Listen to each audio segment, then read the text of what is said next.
Hello everyone, कैसे हो सभी लोग। मैं हूं आपका भास्कर भैया और आप सभी का स्वागत है रैंक प्लस पे। सो बच्चों, आज हम स्टार्ट करने जा रहे हैं एक नया चैप्टर है आपका क्लास 11 का। जो चैप्टर हमारा रहने वाला है इनऑर्गेनिक केमिस्ट्री में काउंट किया जाएगा। चैप्टर है हमारा रासायनिक आबंधन एवं आणविक संरचना। ओके, तो आज इसका लेक्चर नंबर 1 आज हम स्टार्ट करेंगे। ठीक है, तो एकदम नया चैप्टर है, एकदम फ्रेश चैप्टर आज हम स्टार्ट करने वाले हैं। और चैप्टर की खासियत आप कहीं ना कहीं नाम पढ़ के भी पता कर सकते हो कि इसके अंदर आप सीखने वाले हो कि किस प्रकार से आपके परमाणु मिल करके अणु का निर्माण करते हैं, किस प्रकार से बंध बनते हैं हमारे कणों के बीच में, किस प्रकार से आप अणु की ज्यामिति, संरचना, आकार, आकृति इन सबका निर्धारण करते हो। तो ये चैप्टर आपका बहुत ज़्यादा एक सुपर डुपर इंपॉर्टेंट चैप्टर रहने वाला है।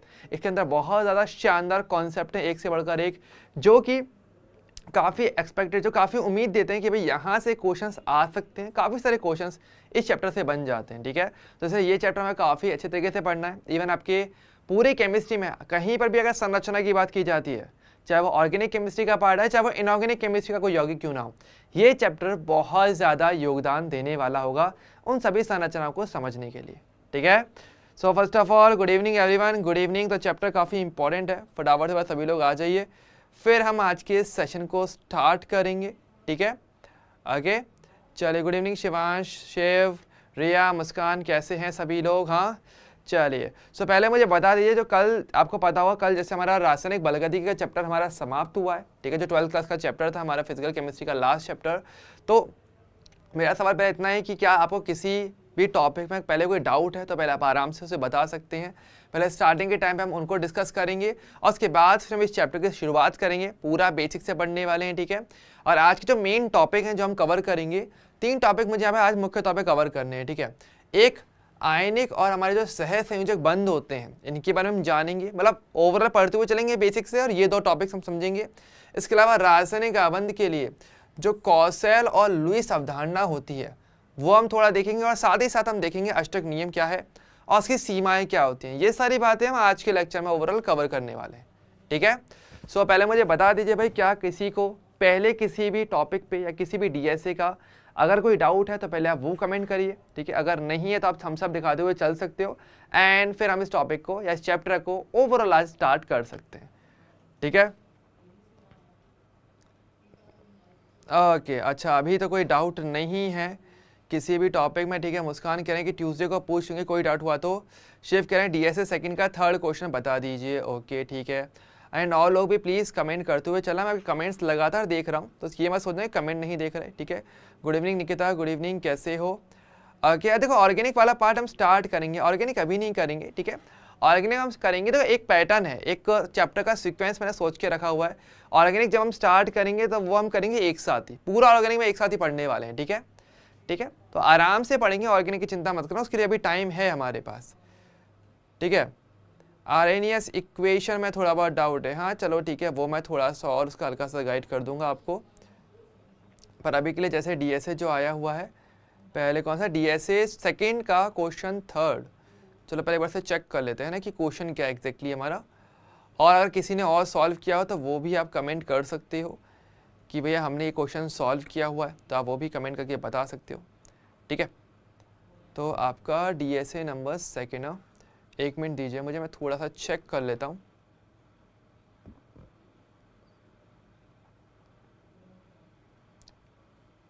ओके, तो बेसिकली एक एंजाइम वाली अभिक्रिया है। क्या है कि एक एंजाइम उत्प्रेरित अभिक्रिया के लिए पदार्थ की अर्ध आयु आपको दी हुई है। ओके, पदार्थ की सांद्रता बताई हुई है कि भाई यहाँ से यहाँ तक सांद्रता गिर रही है, तो उसमें कितना समय आपको लगेगा। ठीक है, तो पहला हमारा सवाल यही आता है कि भाई एंजाइम उत्प्रेरित अभिक्रियाएं कौन सी कोटि में काउंट करोगे आप। उस आधार पर आप इस सवाल का जवाब बहुत ईजिली दे सकते हो।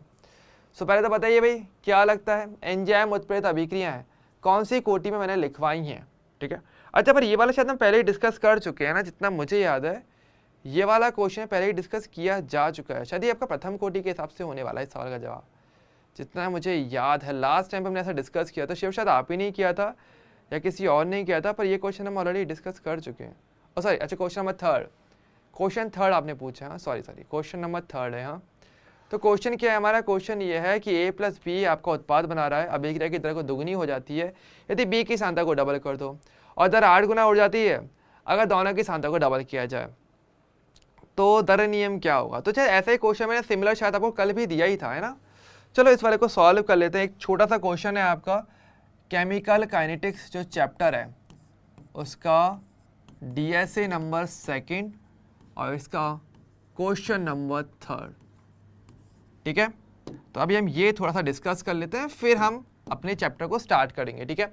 क्वेश्चन क्या है, क्वेश्चन बहुत ही सिंपल सा है कि आपके पास A है और B है जो कि आपका मिलकर के उत्पाद बना रहा है, ठीक है।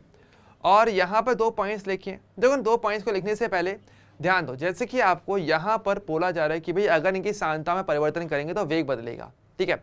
तो पहले आपको इसके लिए पहले वेग नियम लिखना पड़ेगा। तो अगर मैं इसका वेग नियम लिखना चाहूँ तो कैसे लिखूंगा, वेग इक्वल होता है k इंटू ए की पावर x इंटू बी की पावर y। ऐसा क्यों x y क्यों, क्योंकि यहाँ देख करके डायरेक्टली कोटि नहीं बता सकते हो, आपको नहीं पता भाई a और b के सापेक्ष कोटि क्या है, तो x या y आपको माननी पड़ेगी। और आपका टास्क यही होगा कि जो भी डाटा क्वेश्चन में दिया है उसको देख करके आप x और y का मान ज्ञात करो, आपको कोटि पता चल जाएगी तो आपका काम हो जाएगा, ठीक है। सो यहाँ पे देखो हमें कुछ हिंट्स दिए हैं। हिंट यहाँ पर ये दी है कि अगर मैं b की सांद्रता अगर डबल कर दूं तो वेग डबल हो रहा है, मतलब a की सांद्रता में कोई परिवर्तन नहीं किया, यानी कि वेग हमारा क्या हो जाएगा, चलो मैं इसे r बोल देता हूं, तो r आपका यहाँ पे 2r हो जाएगा अगर k इंटू में a की पावर x और b की जगह पर 2b आ जाए तो, इस प्रकार से इसका मतलब ये आ रहा है, ठीक है। और एक इसमें आ रहा है अगर दोनों की सांद्रता डबल कर दी तो आपका वेग 8 गुना हो जाता है, यानी कि r की जगह पर ये आपका 8r हो जाएगा अगर k और यहाँ पर 2a की पावर x आ जाए और 2b की पावर y आ जाए। आपको क्या करना पड़ेगा, अब कुछ नहीं, अनुपात में ले लो, ये आपका एक समीकरण, ये दूसरा, ये तीसरा, आप इनको अलग अलग अनुपात में भाग लगा दो, आपको कुछ वैल्यूज कट जाएंगी और आपको y की वैल्यू और x की वैल्यू आप पावर में निकाल पाओगे, ठीक है। क्या आइडिया सभी को क्लियर हुआ, करना कैसे है। हाँ बिल्कुल अभी कंप्लीट। हाँ ये एक चीज़ ज़रूर अच्छी है, ओके ध्यान रखना, अगर किसी का कोई भी बैकलॉग है तो चिंता की बात भी नहीं रहेगी। रीज़न बहुत ही सिंपल सा है, क्योंकि आपके पास 2 दिन का भी लीव होने वाला है। कल आपके संडे की छुट्टी है और फिर मंडे की जन्माष्टमी का आपका ऑफ है, आपकी कोई क्लास नहीं होने वाली। तो तसल्ली से अपने DSAs मॉड्यूल सॉल्व कर सकते हो, अपने बैकलॉग्स अगर हैं तो वो भी आप क्लियर कर सकते हो, ये एक अच्छा फ़ायदा रहेगा, है ना। तो अभी कैसे कर सकते हैं, चलो मैं एक ट्राई करके बता रहा हूँ, आप दूसरा ट्राई करिएगा खुद से। जैसे कि चलो मैं एक काम करता हूँ, देखो अगर मैं 1 और 2 को अनुपात में लूँगा तो आपको पता है a कट जाएगा तो हमारे पास केवल y बचेगा, तो मैं सॉल्व कर सकता हूँ उसे, ठीक है। तो एक काम करते हैं, मैं यहीं के सॉल्व कर रहा हूँ, मान लो मैं इसे कह रहा हूँ 1/2, ठीक है। तो r बटे यहाँ पे 2r आ जाएगा, लेफ्ट वाली चीज़ लेफ्ट में, r/2r इक्वल टू हो जाएगा k a की पावर x b की power y upon k a की पावर x और 2b की पावर y। अब देखो क्या क्या चीज़ें कैंसिल हो रही हैं, हमें क्लियरली दिख रहा होगा। आप r से r कैंसिल कर सकते हो, k से k, a की पावर x से a की पावर x, और b की पावर y और b की पावर y कैंसिल हो जाएगा, लेकिन 2 की पावर y बचेगा। देखो ऐसे मान लो ना कि 2 और b दोनों की पावर y है, तो इसमें b की पावर y वाला पार्ट कैंसिल हो जाएगा और 2 की पावर y बच जाएगा, यानी 1/2 इक्वल्स टू 1/2 की पावर y और 2 इक्वल्स टू 2 की पावर y। आप कंपेयर कर सकते हो, y इक्वल्स टू 1 आ जाएगा, तो फिर आपको घात कंपेयर करनी पड़ेगी ऐसे, ठीक है। और सेम चीज़ अब यहाँ पे करना। अब क्या करोगे, देखो आपको b की पावर तो वैसे ही पता है, तो आप चाहो तो दूसरे और तीसरे को अनुपात में ले लो। ऐसे लोगे तो क्या होगा, अगर मैं इन दोनों को अनुपात में ले लेता हूँ तो r कैंसिल हो गया, k कैंसिल हो गया, ये से ये कैंसिल हो जाएगा, इससे ये कैंसिल हो जाएगा, तो आपके पास आ जाएगा 2 से कटेगा 4 बार, तो 1/4 इक्वल्स टू 1/2 की पावर x और 4 इक्वल्स टू 2 की पावर x और 2 की पावर 2 इक्वल्स टू 2 की power x equals to 2। That's it, हो गया। दोनों वैल्यू रख दो, आपका आंसर आ जाएगा। नहीं रिकॉर्डिंग आपको जरूर मिल जाएगी, रिकॉर्डिंग लेक्चर्स आपको मिलते हैं, ओके वह आपको यहीं पर ही मिल जाएंगे, ओके। ओके कल वाला क्लास ख़त्म होने के बाद क्वेश्चंस दिए थे वो भी बताइए। तो बच्चे देखो यार, अगर आपने वो सॉल्व किए हैं तो वो आप डायरेक्टली पूछ सकते हो, पर मैं पहले ही सलाह दूंगा सॉल्व करने का। अब जैसे ये वाला क्वेश्चन कल वाले क्वेश्चन में था, बिल्कुल ऐसा सिमिलर क्वेश्चन था एक, तो अगेन वही वाली बात है। तो देखो अगर आपने ये सॉल्व कर लिया, अगर आपको ये तरीका आता है, इस तरीके से आप आराम से सॉल्व कर सकते हो, तो फिर आप उनको ट्राई कर सकते हो। देखो ट्राई खुद से ज़रूर करना है एक बार के लिए, ठीक है। आप ये चीज़ नहीं करना कि भाई आप जस्ट आए और आपने पूछ लिया, नहीं, पहले सॉल्व करो और मुझे बताओ कि स्पेसिफिक ये क्वेश्चन पे नहीं यार क्यों नहीं आया। अगर आपको ये पता रहेगा तो फिर आपको ज़्यादा फायदा रहेगा, आप एक इफेक्टिव स्टडी कर पाओगे। देखो सिंपल सी बात है, केमिस्ट्री अगर सीखनी है, अगर आपको क्वेश्चन प्रैक्टिस करनी है, उसमें अच्छा होना है, तो आपको पहले खुद से ट्राई करना पड़ेगा। कोई चीज़ में आप फेल होंगे, आप वो पूछोगे और फिर आप उसका आगे बढ़ोगे और उस चीज़ से रिलेटेड और क्वेश्चन ट्राई करोगे, तो आपको एक आइडिया मिलेगा कि हाँ भाई क्वेश्चन कैसे करने होते हैं, ठीक है। आगे और क्या था, और हमारा क्वेश्चन है, अच्छा किसी को आरएनएस में इक्वेशन में प्रॉब्लम है, ओके। अच्छा देखो समझो, आरएनएस का क्या होता है। आरएनएस का मैंने आपको लास्ट टाइम बताया था, आरएनएस समीकरण जो है ना वो हमें क्या बताता है। देखो आपको याद होगा कि अभिक्रिया का जो वेग है वो 3 कारकों पर निर्भर करता है, सांद्रता पे, आपके ताप पर, और तीसरा उत्प्रेरक के ऊपर, ठीक है। सांद्रता वाली बात को हम समझते हैं वेग नियम पर आधारित करके। ताप की अगर बात करें, ताप के लिए हम बात करते हैं आरएनएस समीकरण की, ठीक है। और वहां पर बस एक बात बताई गई है कि ये जो समीकरण है जो आप इस प्रकार से लिखते हो k = a e⁻ c/RT, तो यहाँ आप क्लियरली देखते हो कि आपका वेग ताप पर निर्भर, k क्या है, वेग स्थिरांक या विशिष्ट अभिक्रिया वेग, ये ताप पर निर्भर करता है लेकिन चरघातांकी रूप से करता है, e की पावर में है ये, इसलिए इसकी निर्भरता काफ़ी तेज़ी से आती है। अगर तापमान बढ़ाओगे तो वेग काफ़ी तेज़ी से बढ़ता है, तो आपको ये चीज़ देखने को मिलती है। आरएनएस समीकरण में केवल इतनी ही बातें बताते हैं, इसके अलावा आरएनएस समीकरण कुछ बताता नहीं है, ठीक है। बाकी तो उसके फिर ग्राफ्स हमारे पास रह जाते हैं, उसके ग्राफ से क्वेश्चन आ जाता है, ओके। अच्छा क्लास की रिकॉर्डिंग का किसी को डाउट आ रहा है तो चिंता ना करिएगा, ठीक है। ओके हेलो एवरीवन, हेलो, काफ़ी लेट आए वहाँ, देखो लेट नहीं रहना, ठीक है। ओके चलो ठीक है। अच्छा कल वाला क्वेश्चन था, हाँ बिल्कुल, पंकज के डाउट पूछने के लिए अपना नंबर दे दीजिए। देखो नंबर मेरा आपको नहीं मिलेगा, आपको डाउट आप यहाँ क्लास में पूछ सकते हो, टाइप करने का थोड़ा सा मेहनत तो करो, हाँ ठीक है। चलो तो फिर आज के सेशन को स्टार्ट करें। तो देखो बच्चों आज जैसे कि मैंने बताया, आज इसका फर्स्ट लेक्चर रहने वाला होगा, तो आराम से समझेंगे, ठीक है। और आज हमारे मुख्य तौर पे हम ये 3 टॉपिक्स हम कवर करने वाले हैं, ठीक है, अपने ओवरऑल स्टडी के साथ, ठीक है। तो चलिए फिर स्टार्ट करते हैं ना। तो देखो सबसे पहले तो एक बहुत ही बेसिक वर्ड से हम शुरुआत करते हैं। जैसे हम लोग जानते हैं अभी तक हम कि परमाणु और अणु का मेन डिफरेंस हमारे पास क्या रहता है। हमें पता है कि परमाणु हमारा पदार्थ का सबसे छोटा कण है, ठीक है, वो हम परमाणु बोलते हैं। डाल्टन के परमाणु सिद्धांत में हम ये चीज़ सीखते भी हैं। अब हम ये बात जानते हैं हमेशा से कि जब परमाणु चाहे वो समान प्रकार के हों चाहे वो भिन्न प्रकार के हों, आपस में जोड़ते हैं तो अणु का निर्माण करते हैं। यह तक सभी लोग जानते हैं। हम क्या बोलते हैं, हम ये कहते हैं कि जो परमाणु होता है वो दूसरे परमाणु के साथ जुड़ेगा और आपके अणु का निर्माण करता है। ये वाली बेसिक थ्योरी हम जानते हैं कि परमाणु मिलते हैं और अणु का निर्माण करते हैं। इससे कोई फर्क नहीं पड़ता कि कितनी संख्या में परमाणु मिल रहे हैं, या इससे फर्क नहीं पड़ता कि वो समान है कि असमान, परमाणु जुड़ेगा तो अणु का निर्माण होता ही है। बहुत ही बेसिक बात से हम शुरुआत करते हैं, ठीक है। तो यहाँ पर हम ये भी कह सकते हैं कि हमारे पास ओवरऑल अगर संख्या वाइज अगर देखा जाए तो हमारे पास n संख्या में ओवरऑल परमाणु हो सकते हैं, कोई भी संख्या इनकी हो सकती है, और ये परमाणु आपके समान या असमान हो सकते हैं, ठीक है। जैसे कि एग्जांपल्स बहुत सारे हैं हमारे पास। जैसे आप जानते हो कि अगर हाइड्रोजन है दूसरे हाइड्रोजन से जुड़ेगा तो H2 बनाता है, तो ये मेरे हाइड्रोजन के परमाणु कहे जाएंगे। अकेला अकेला जब तक है वो परमाणु है, जैसे वो जुड़ जाएगा तो वो आपके अणु का निर्माण करता है। ये मैंने आपको फर्स्ट जब हमारा सबसे पहला चैप्टर था उसमें हमने यही बात की थी कि जब तक कोई भी तत्व का सिंबल अकेला लिखा हुआ है, वो किसी के साथ कांटेक्ट में नहीं है, स्वयं के साथ भी नहीं है, एकदम अकेला है, तो वह परमाणु है। अब वो स्वयं के साथ जुड़े या किसी और से जुड़ जाए वो अणु बनाएगा। जैसे कि यही हाइड्रोजन अगर क्लोरीन से जुड़ के अगर आपका HCl बनाता है, तो ये दोनों अलग अलग है, शुरुआत में किसी से जुड़े हुए नहीं है, एकदम अलग, सन्यासी जो होता है बिल्कुल अलग रहता है। तो ये मेरा परमाणु कहा जाएगा। ये दोनों मेरे अलग अलग 2 परमाणु हैं, एक हाइड्रोजन का एक क्लोरीन का, लेकिन HCl मेरा अणु हो जाएगा, ठीक है। ओके, अब चाहे तो अणु बड़ा भी हो सकता है, जरूरी नहीं कि 2 परमाणु का ही बने, आप बड़ा अणु ले सकते हो। जैसे कि आपका C6H12O6 ग्लूकोज का अणु होता है, C2H5OH आपका एथेनॉल जो होता है ना, तो ये सब आपके अणु हैं। ओके, पहली चीज़ तो अब सवाल हमारे पास क्या आता है, देखो सिंपल सी बात है, समझते हुए चलना, ठीक है, आराम से, और कोई डाउट है तो प्लीज़ पूछते हुए चलना, ठीक है। अब पॉइंट यही आता है कि क्या परमाणु ऐसे डायरेक्टली हवा में आसपास आने पर क्या अणु बना लेते हैं? नहीं।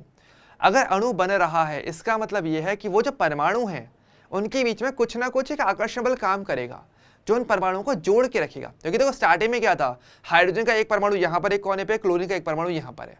अब दूर से क्या आप इनको अणु बोल दोगे? नहीं, ये पास पास आते हैं किसी न किसी एक आकर्षण बल की वजह से, एक निश्चित दूरी पर आएंगे और वहां पर बैठ जाते हैं, और एक आकर्षण बल अब इन दोनों के बीच में कार्य करेगा।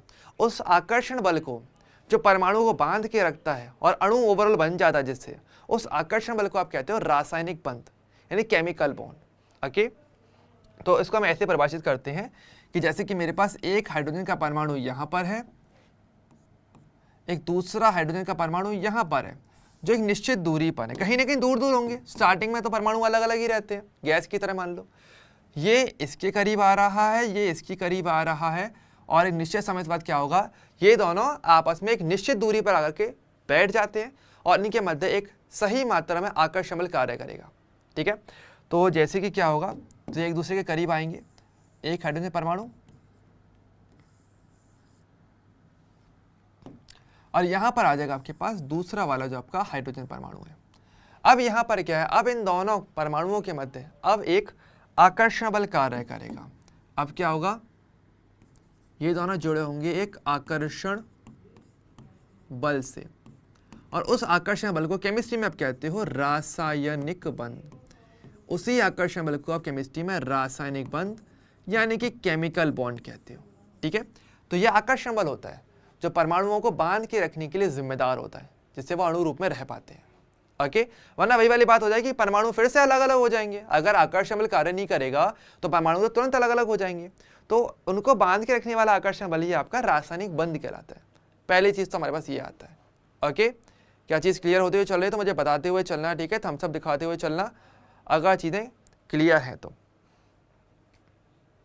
ओके, परमाणु के लिए सबसे सही मॉडल कौन सा है? देखो परमाणु के लिए सबसे सही मॉडल वैसे क्वांटम यांत्रिकी मॉडल है, जो आज के टाइम पे सबसे लेटेस्ट और दिया गया है। ठीक है, सबसे पहली चीज तो, ठीक है, तो ये थोड़ा सा ध्यान रखना। ये हमने वैसे पढ़ा हुआ है, परमाणु की संरचना चैप्टर हमारा कंप्लीट हो चुका है, तो अगर किसी का मिसिंग है तो प्लीज जरूर देख लीजिएगा। ठीक है, तो पहली चीज तो ये ध्यान रखना अपने को, रासायनिक बंध क्या होता है। ठीक है, एक चीज। अब हमारे पास जो एक्चुअल में इसका जो मेन टॉपिक आता है रासायनिक बंध का, वो आता है कि रासायनिक बंध कितने प्रकार के होते हैं। ठीक है, अब हम पहले इस पर फोकस करते हैं। तो क्या कोई मुझे कमेंट करके बता सकता है कि रासायनिक बंध व्यापक तौर पे, जनरल तौर पे अगर देखा जाए तो कितने प्रकार के होते हैं? सभी ने कुछ ना कुछ पढ़ा हुआ होगा, मुझे पूरी उम्मीद है कि थोड़ा बहुत आइडिया सभी को होगा इस एक पर्टिकुलर टॉपिक का। आगे डिटेल में शायद नहीं पता हो, लेकिन थोड़ा थोड़ा आइडिया देखो हर किसी को होता है ना। तो क्या लगता है रासायनिक बंध हमारे पास कितने प्रकार के होते हैं? कोई भी कमेंट कर सकता है, क्योंकि इसका मैं फ्लो चार्ट बनाऊंगा और उसी से आपको इसे समझना है। ठीक है, रासायनिक बंध के प्रकार क्या लगता है, कितने प्रकार के रासायनिक बंध ओवरऑल हमारे पास पाए जाते हैं? कितने प्रकार से आप उनका वर्गीकरण करते हो, है ना? सो क्या लगता है? ओके, शिव कह रहे हैं 3, रिया कह रहे हैं 4, पंकज कह रहे हैं 3 प्रकार के होते हैं, शिवांश निकिता चुप बैठे हुए हैं, नो थम्स अप, कुछ नहीं। और किसी का कोई कमेंट? ओके, 2 प्रकार के होते हैं, 5 प्रकार के होते हैं, बहुत ही बढ़िया। तो मुझे अब तक इतने सारे बंध देखने को मिल चुके हैं कि मुझे भी समझ में आ रहा है कितने होते हैं। देखो समझो, पहली बात तो जब हम बोल रहे हैं रासायनिक बंध के प्रकार की, तो ये हम बात कर रहे हैं उस आकर्षण बल की प्रकृति के आधार पे। ठीक है, रासायनिक बंध का प्रकार हम देखेंगे। आप देखो बहुत तरीके से समझना, इतनी डिटेलिंग में आप कभी इसे नहीं पढ़ पाओगे, इसे ध्यान से सुन लो। ठीक है, आकर्षण बल के आधार पर, ठीक है, आकर्षण बल के आधार पर कायदे से रासायनिक बंध आपके 2 प्रकार के होते हैं, एक होता है प्रबल और एक होता है दुर्बल। पहले आप थोड़ा चीजें क्लियर करते हैं। ठीक है, आपने चीजें पढ़ी हुई हैं लेकिन वो सही तरीके से नहीं है। एक तो होते हैं आपके प्रबल बंध, ठीक है, और दूसरे आपके वाले आते हैं आपके दुर्बल बंध। ठीक है, अब यहां पर अगेन आप इनको अलग अलग कैटेगरी में डिवाइड करते हो। तो अगर आप में से कोई कहता है कि 4 प्रकार के बंध हमारे होते हैं, जैसे कि आप पढ़ते हो, तो देखो कायदे से अगर देखा जाए तो हमारे पास प्रबल जो बंध होते हैं वो होते हैं 4 प्रकार के। ठीक है, कौन कौन से होते हैं देखो समझो। जो प्रबल बंध की कैटेगरी आती है वो हमारे पास 4 प्रकार की आती है। कौन कौन से होते हैं? सबसे पहले आपके पास आता है आपका सह संयोजक बंध। बहुत ध्यान से सुनना, ठीक है। सह संयोजक बंध सबसे पहला टाइप होता है, कोवलेंट बॉन्ड जिसका बोलते हो, राइट। दूसरा आपके पास आता है आपका आयनिक बंध। ये भी आप सभी ने कहीं ना कहीं सुना ही होगा हमेशा, है ना। NaCl एग्जाम्पल हमने सुना होगा। तीसरा होता है मेरा यहाँ पे उपसह संयोजक बंध, जो कि आपका एक पूरा चैप्टर आएगा क्लास 12 के अंदर। इसको हम बहुत डिटेल में वहाँ पढ़ने वाले भी हैं। चौथा हमारे पास होता है आपका धात्विक बंध, जो कि आपके धातुओं के मध्य पाया जाता है। तो आप जब बोलते हो कि 4 प्रकार के बंध पाए जाते हैं, तो आप असल में इन 4 बंधों की बात करते हो। पहली चीज़ें बहुत ही क्लियर कर लेते हैं, ठीक है। ओके, तो अगर कोई कह रहा है भाई 3 होते हैं, तो 3 नहीं होते, पहली बात तो 4 होंगे। वो हमारे चारों प्रबल बंध होते हैं, मतलब ये काफ़ी बहुत प्रबल वाले, मतलब इनमें अच्छा खासा पावर है, ये आसानी से टूटेंगे नहीं, ये बहुत मजबूत होते हैं, ठीक है। इनको अगर तोड़ना है तो आपको काफ़ी अच्छी खासी अमाउंट में एनर्जी लगानी पड़ेगी, तब जाके ये बंध टूट पाते हैं। एक चीज़, ओके। और मैं देखा था किसी ने 5 भी कहा था, तो 5 क्यों होते हैं? चलो 5 में बताता हूँ। 5 नहीं होते, वो असल में अलग होता है। वो फिर दुर्बल बंध की कैटेगरी में हमारे पास काफ़ी सारे बंध आते हैं, ठीक है। तो यहाँ पर अगर देखा जाएगा, अब दुर्बल बंध कितने प्रकार के होते हैं ये हमें समझना पड़ेगा, ठीक है। देखो, दुर्बल बंध में हमारे पास काफ़ी सारे टाइप आते हैं, जैसे इंक्लूडिंग हमारा हाइड्रोजन बंध जो होता है वो भी इसी के अंदर आता है। दुर्बल टाइप का बंध है, वो इजीली टूट जाता है, ठीक है। दुर्बल बंध असल में क्या होता है, यहाँ पर तो देखो, जब हम बात करते हैं प्रबल बंध की, तो ये तब बनते हैं जब आप इलेक्ट्रॉनों का डायरेक्ट यूज करते हो। ध्यान रखना, बहुत ज़्यादा तरीके समझो, हर बंध का एक स्टाइल होता है, एक तरीका होता है। प्रबल बंध की जब हम बात करते हैं तो ये कब बनते हैं? इलेक्ट्रॉन के उपयोग द्वारा। अगर आप इलेक्ट्रॉन का उपयोग करके अगर बंध निर्माण करने की कोशिश कर रहे हो तो आपके प्रबल बंध बनते हैं। दुर्बल बंध में आप कभी भी इलेक्ट्रॉनों का उपयोग नहीं करते, कभी भी नोटिस करना, इलेक्ट्रॉन का उपयोग नहीं होगा। अभी हम बताएंगे, ठीक है। ये क्या होता है? केवल ये हमारे पास क्या होता है? ये होता है केवल दुर्बल आकर्षण बल। ये केवल दुर्बल प्रकार के आकर्षण बल होते हैं।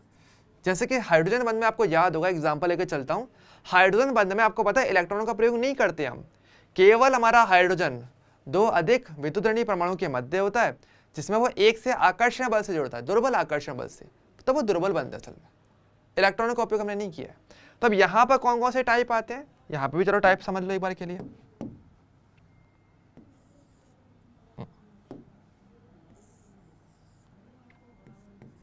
सबसे पहला जो आप सीखते हो वो है आपके पास आता है, आपके पास कौन सा वाला लेना चाहिए? द्विध्रुव अन्योन्य क्रिया लेते हैं। चलो एक काम करते हैं,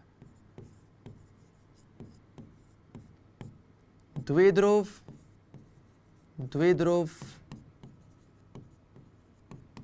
अन्योन्य क्रिया, ये सबसे पहले टाइप का बंध होता है, ठीक है। दूसरा मेरे पास आता है आपका द्विध्रुव प्रेरित द्विध्रुव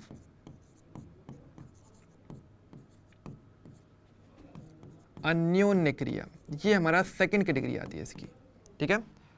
तीसरा मेरे पास आता है आपके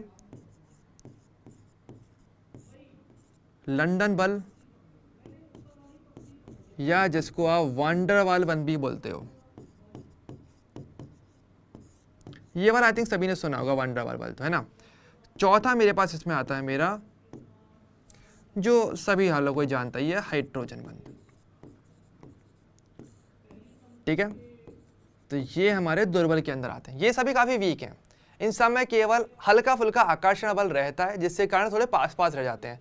लेकिन कायदे से वहां पर कोई इलेक्ट्रॉनों का उपयोग नहीं किया जाता है, लेकिन इनको बनाने के लिए हम इलेक्ट्रॉनों का उपयोग करते हैं, इसलिए काफी प्रबल भी ये बन जाते हैं, ठीक है। तो पहले बात तो ये हमारा डिफरेंस आता है। ओवरऑल कितने प्रकार के हमारे बंध रह सकते हैं? प्रबल में 4, दुर्बल में 4। ओके, सो पहले तो ये चीज़ हमें क्लियर होनी चाहिए। सभी को क्लियर है? अब एक एक करके चिंता मत करो, मैं हर एक बंध के हमारे पूरा बताते हुए चलूंगा। पहले हम दुर्बल बंध को ही खत्म करेंगे, क्योंकि फिर हमारे पास जो मेन चैप्टर रहता है जिसमें हम इन दोनों का पढ़ने वाले, इन दोनों को हम अभी नहीं पढ़ेंगे, ये हम लास्ट में पढ़ेंगे। लेकिन सबसे पहले हम सहसंयोजक और आयनिक बंध के बारे में मुख्य तौर पर चर्चा करने वाले हैं इस चैप्टर के अंदर, और इनको हम थोड़ा जल्दी जल्दी कवर कर लेते हैं, ये ईजी पार्ट है हमारे लिए। ओके, क्लियर हुई सारी चीज़ें? पहले मुझे बता दीजिए, नहीं, अधात्विक ऐसा कुछ नहीं होता, अधात्विक ऐसा कुछ नहीं होता है, ठीक है। ओके, क्लियर है सभी को? आवाज़ सही से आ रही है ना मेरी? कोई वॉइस इशू आ रहा हो तो प्लीज़ कमेंट कर दे करिएगा, और मुझे एक बार थम्स अप दिखा दो कि अगर यहाँ तक का पार्ट थोड़ा बहुत क्लियर हुआ है कि नहीं हुआ, किस तरह क्लियर चल रही हैं चीज़ें। देखो ध्यान रखना, केमिस्ट्री स्ट्रॉन्ग करनी है, चीज़ें जितनी क्लियर रखोगे उतना अच्छा है। आपको हर सवाल का क्यों पता होना चाहिए, बस ये ऐसा क्यों है, तो ये प्रबल क्यों है आपको पता है इस टाइम पे। आई थिंक काफ़ी सारे बच्चों को नहीं पता होगा कि ये 4 बंद प्रबल क्यों होते हैं। बस ये कि पढ़ा है, पर 4 बार प्रबल इसलिए क्योंकि इलेक्ट्रॉन का उपयोग हो रहा है, और ये दुर्बल इसलिए क्योंकि इलेक्ट्रॉन का उपयोग नहीं हो रहा है यहाँ पे, ये डायरेक्टली बस आकर्षण बल हल्का फुल्का, ठीक है। चलो, तो सबसे पहले हम जो पार्ट कवर करेंगे, हम कवर करेंगे दुर्बल बंध वाला पार्ट, ठीक है। और इसको देखो बहुत इजी वे में आप कर सकते हो, सुपर इजी होता है ये भी। अगर आपने पढ़ा भी है तो भी अच्छी बात है, नहीं पढ़ा तो और भी अच्छी बात है, आराम से एक बार में सीख जाओगे। देखो दुर्बल बंध हमारे पास क्या होते हैं, बहुत आराम से समझना। दुर्बल बंध क्या होते हैं, देखो स्टार्टिंग के 3 बंध अगर देखोगे ना तो काइंड ऑफ एक जैसे टाइप के होते हैं। तो पहले हम इन तीनों को एक साथ पढ़ेंगे, हाइड्रोजन बंध के बाद पढ़ते हैं, ठीक है। देखो दुर्बल बंध की अगर बात करेंगे तो सबसे पहले टाइप का जो बंध आता है वो मेरे पास आता है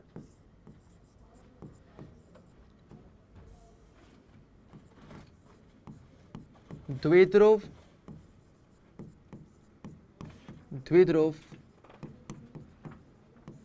अन्योन्य क्रिया।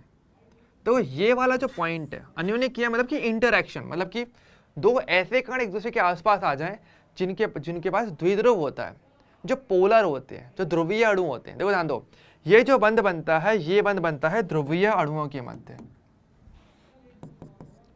दो ध्रुवीय अणुओं के मध्य, ठीक है। अच्छा, अब पॉइंट आता है ध्रुवीय अणु क्या होते हैं, एक छोटा सा वर्ड हमारे पास आ गया। ध्रुवीय अणु क्या होते हैं, ध्रुवीय अणु बेसिकली आप ऐसे अणु को कहने वाले होंगे जहां पर एक बंध दो अलग अलग परमाणुओं के बीच में बन जाए।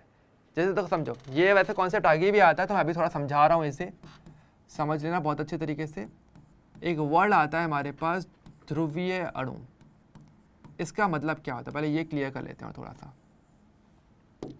मतलब ये क्या बोलते हैं, ध्रुवीय अणु कब कहते हैं, ध्रुव का मतलब क्या होता है, जैसे आपको पता होगा नॉर्थ पोल साउथ पोल, हमारे पृथ्वी के 2 ध्रुव होते हैं, उत्तरी ध्रुव होता है टॉप पे और सबसे नीचे हमारा दक्षिण ध्रुव होता है। मैग्नेट की बात करेंगे तो भी हमारे पास 2 ध्रुव होते हैं, एक नॉर्थ और एक साउथ, ऐसे होता है ना, यही तो बोलते हैं मैग्नेट के 2 पार्ट होते हैं, एक नॉर्थ वाला होता है, एक साउथ वाला होता है। सेम अगर बात करेंगे तो जैसे कि मान लो आपके पास एक अणु है HCl, अगर इस बंध की अगर मैं बात करूंगा तो आपको पता है क्लोरीन की विद्युत ऋणात्मकता ज्यादा है, हाइड्रोजन की कम होती है, तो क्लोरीन क्या करेगा, बंध के इलेक्ट्रॉन को अपनी तरफ खींचेगा, जिसपे इस पे आ जाएगा आंशिक रूप से ऋणावेश और इस पर आंशिक रूप से धनावेश। यही हम कहते हैं, अगर विद्युत ऋणात्मकता की बात करेंगे तो यही होता है, बंध के इलेक्ट्रॉनों को अपनी तरफ खींचना। तो इस पर नेगेटिव आएगा, इस पर पॉजिटिव आएगा। तो आप एक चीज ध्यान से देखिए, जितना इस पर नेगेटिव है उतना इस पर पॉजिटिव आएगा, अगर जितना ये इससे खींचेगा उतना ही उस पर कमी होने वाली है, तो उतना ही पॉजिटिव उतना ही नेगेटिव, ठीक है। अब ये दोनों आवेश एक निश्चित दूरी पर व्यवस्थित हैं और इस पूरे संरचना को आप बोलते हो ध्रुव या कि द्विध्रुव, कि 2 ध्रुव एक निश्चित दूरी पर बन चुके हैं, तो इसको आप बोलते हो द्विध्रुव का बनना, ये द्विध्रुव होता है।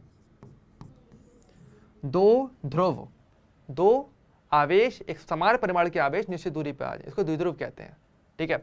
और ऐसे में ये जो अणु है इसको आप कहते हो ध्रुवीय अणु, ठीक है। तो इस प्रकार से हम बात करते हैं, ठीक है। अच्छा, इसी प्रकार से देखो अध्रुवीय वो होता है, एक वर्ड होता है ध्रुवीय और एक वर्ड होता है मेरे पास अध्रुवीय। अध्रुवीय मतलब कि जहां पर ऐसा कुछ भी नहीं होने वाला। अब अध्रुवीय के एग्जांपल की बात करें तो अध्रुवीय अणु कैसा रहेगा फिर, जैसे कि आपका H और H, दोनों परमाणु समान है, कोई भी बंध के इलेक्ट्रॉन अपनी तरफ खींचेगा ही नहीं, दोनों पर 0-0 आवेश रहेगा, इस पर भी कुछ भी नहीं आएगा इलेक्ट्रॉन, इस पर भी कुछ भी इलेक्ट्रॉन नहीं आएगा, दोनों इलेक्ट्रॉन बराबर चलेंगे। तो ये आपका अध्रुवीय होता है, यहाँ पे कोई प्लस या माइनस का वितरण नहीं बनता, क्योंकि यहाँ पे दोनों कण समान है। यहाँ पे दोनों कण अलग अलग थे तो विद्युत ऋणात्मकता में अंतर के कारण आवेश वितरण बन जाता है, एक पर नेगेटिव एक पर पॉजिटिव, जिसकी विद्युत ऋणात्मकता ज़्यादा उस पर नेगेटिव, जिसकी कम उस पर पॉजिटिव आ जाएगा, और ये दोनों ही आवेश एक निश्चित दूरी पर आ गए, इसको बोलते हो आप एक ध्रुवीय अणु का बनना, ठीक है। क्लियर करते हुए चलना, चिंता मत करो, आगे ये डेफिनेशंस भी मैं बताते हुए चलूंगा, लेकिन पहले मैं चाहूंगा कि आप इसको जितना डायरेक्टली समझ सकते हो वो समझो, आगे चलिए, ये चीज़ क्लियर हो रही है। लास्ट कौन सा, लास्ट हमारा हाइड्रोजन बंध है, ठीक है। अच्छा देखो, तो ये वाला पॉइंट ध्रुवीय द्विध्रुव द्विध्रुव अन्योन्य क्रिया। अब यानी कि मान लो मेरे पास, इसके एग्जांपल में ले रहा हूँ HCl अणु ले रहा हूँ, तो एक HCl का अणु ये रहा मेरे पास, चलो मैं इस प्रकार से गोले में ले लेता हूँ इसे, और एक मेरा HCl का अणु मेरा ये रहा, ये मेरा दूसरा गोला ले लिया। आपको पता है यहाँ पर ऑलरेडी द्विध्रुव बन रहा होगा, तो इस पे होगा पॉजिटिव, इस पे होगा नेगेटिव, इस पे होगा नेगेटिव, इस पे होगा पॉजिटिव। अब दो HCl के अणु हैं, तैरते हुए एक दूसरे के पास आ गए। अब ऐसा तो है नहीं कि जुड़ जाएंगे, लेकिन विपरीत आवेश एक दूसरे को आकर्षित तो करेंगे। अब ध्यान से देखो, विपरीत आवेश कैसे, इसका प्लस इसके नेगेटिव के पास आ जाए तो क्या इनके बीच में आकर्षण बल नहीं चलेगा? बिल्कुल चलेगा, और आकर्षण बल इन दोनों को पास रखने की कोशिश करेगा। तो एक प्रकार का आकर्षण बल यहाँ पे कार्य कर रहा है विपरीत आवेश होने के कारण। ये आकर्षण बल दुर्बल है, इसने इलेक्ट्रॉन का उपयोग नहीं किया, और ये बहुत ईजिली इसको तोड़ा जा सकता है। तो ये मेरा एक प्रकार का दुर्बल बंध होता है। क्यों बना? द्विध्रुव द्विध्रुव अन्योन्य क्रिया, दोनों के इंटरेक्शन की वजह से। अन्योन्य क्रिया मतलब इंटरेक्शन, पास पास आ जाना और एक थोड़ा बहुत आकर्षण बल का बन जाना, इंटरेक्शन। ओके, तो ये आपका पार्ट यहाँ आता है, ठीक है। तो ध्रुवीय अणुओं के बीच में बनेगा ये चीज, ये भी ध्रुवीय है, ये भी ध्रुवीय है। पहला एग्जाम्पल हमारा ये आता है, पहला टाइप का जो बंध है, ठीक है। दूसरा, ये तो हमारा पहला हो गया। दूसरे की बात करते हैं। दूसरा होता है मेरे पास कौन सा, दूसरा मैंने क्या लिखा है, द्विध्रुव और प्रेरित द्विध्रुव। देखो समझो, इसको पहचानने का तरीका भी बहुत अलग है, बहुत इजी टर्म है, बहुत इजी टास्क है। द्विध्रुव और आपका प्रेरित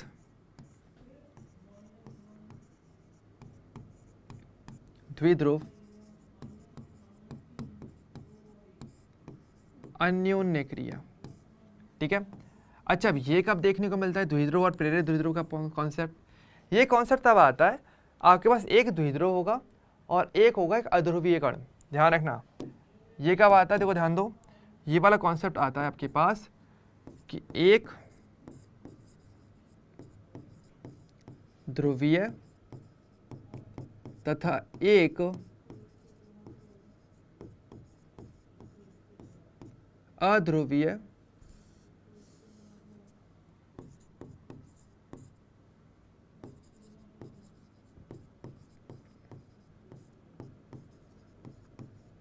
कि एक अणु तो आपका ध्रुवीय होना चाहिए और एक अध्रुवीय होगा। अब देखो ये कैसे होता है, ये ऐसे होगा कि देखो जैसे एक तो हमने क्या ले लिया, चलो मैं यहाँ पे एक लाइन खींच देता हूँ पहले। जैसे एक तो मैंने क्या ले लिया, आपका HCl लिया हुआ है, ठीक है, और एक मैंने यहाँ पे लिया हुआ है आपका H2, ठीक है। तो अब यहाँ पर क्या होगा आपको पता है, इधर देखो नेगेटिव है, इधर पॉजिटिव है, ठीक है। इधर लेकिन कुछ भी नहीं है, ये ध्रुवीय अणु था, वो एक अध्रुवीय अणु है। अब इसमें क्या होगा, प्रेरित का मतलब होता है कि भाई मैं एक काम कर रहा हूँ और आप अपनी प्रेरणा से दूसरे को उसी काम पे लगा दो। जैसे मान लो आप पढ़ने वाले हो और आपका दोस्त इस टाइम पे टाइम पास कर रहा है, तो आप क्या करोगे, आप कहीं ना कहीं ये ट्राई करोगे भाई तू भी पढ़ना शुरू कर, अपनी प्रेरणा दोगे कि यार देख मैं पढ़ रहा हूँ, मेरे अच्छे मार्क्स आ रहे हैं, तू भी पढ़ना शुरू करेगा तो तेरे भी अच्छे मार्क्स आएंगे, तू भी एग्जाम क्रैक करेगा। तो वही चीज़, तो उससे क्या होता है, वो भी पढ़ना शुरू कर सकता है, पॉसिबिलिटी बहुत हाई है। हालांकि उल्टा हो जाए तो चांसेस वो भी होता है कि उसने उल्टा आपको प्रेरित कर दे कि भाई पढ़ने लिखने में कुछ नहीं रखा, तो वो भी एक अलग बात है फिर। तो यहाँ पर क्या हुआ कि HCl क्या करेगा, वो इस अणु को जो पहले अध्रुवीय था इसको ध्रुवीय में बदल दे। कैसे? क्लोरीन की विद्युत ज़्यादा, नो डाउट, तो वो कहीं ना कहीं यहाँ पर जब इसके पास आएगा तो यहाँ पर इसके पास आने से इसका जो आवेश वितरण था, जो पहले जीरो था कि दोनों पर बराबर बराबर इलेक्ट्रॉन थे, वो थोड़ा बिगड़ जाता है। और अगर ऐसा जैसे ही होगा तो यहाँ पर क्या होगा, यहाँ पे अचानक से थोड़े से टाइम के लिए पार्शियली नेगेटिव पॉजिटिव और यहाँ पर थोड़ा सा पार्शियली नेगेटिव जो है वो बन जाता है। इस प्रकार से घटना हो जाती है कि HCl पास, अकेला H2 अकेला था तब तक सेफ था, जैसे ही HCl पास आया इसके पास जो इलेक्ट्रॉनों का वितरण था वो पूरा हिल गया। कैसे हिला? क्लोरीन पे नेगेटिव था तो जिस हाइड्रोजन के पास आ गया उस पर तो पॉजिटिव आ गया और जिस पे जो दूर रह गया उस पर नेगेटिव रह गया। अब इस रीज़न से यहाँ पर अगेन आवेश आ चुका है, अब थोड़ा थोड़ा बनाओ लेकिन आ गया, और थोड़ा सा आवेश वितरण, और अब इस पर नेगेटिव इस पर पॉजिटिव क्या हो जाएगा, अब इनके बीच में आकर्षण बल कार्य करना शुरू कर देगा और ये हो जाएगा ध्रुवीय और एक अध्रुवीय अणु के बीच में आकर्षण बल का बन जाना। इसको बोलेंगे द्विध्रुव और प्रेरित द्विध्रुव। मतलब कि पहले द्विध्रुव तो था ही और एक ऐसा कण आ गया जिसको हमने प्रेरित करके द्विध्रुव में बदल दिया। तो एक ध्रुवीय अणु जब एक अध्रुवीय अणु के पास आता है तो ये घटना देखने को मिल जाती है, वो उसका आवेश वितरण खराब कर देता है, जिस कारण से यहाँ पर भी कहीं पर प्लस कहीं पर माइनस बन जाता है। ओके, तो ये वाला पार्ट ये होता है। ओके, क्लियर है ये वाली चीज़? मुझे पहले सेकंड वाला का एक बार मुझे बता दो, क्या सेकंड वाला सभी को क्लियर है? फर्स्ट वाला कंप्लीट हो गया भैया? फर्स्ट वाले में हाँ इतना ही था, इससे ज़्यादा इसमें कुछ है नहीं, आपको ज़्यादा कुछ नहीं देखना है इसमें, इतना ही पार्ट है ये। ठीक है, तो पहले मुझे बता दो चलो, क्या ये चीज़ क्लियर है हमारे लिए? सेकंड वाला क्लियर है सभी को कि द्विध्रुव और प्रेरित द्विध्रुव कैसे बनता है? कि एक ध्रुवीय अणु अध्रुवीय के पास आएगा और वहां पे आवेश वितरण कर देगा, चेंज कर देगा मतलब। ठीक है,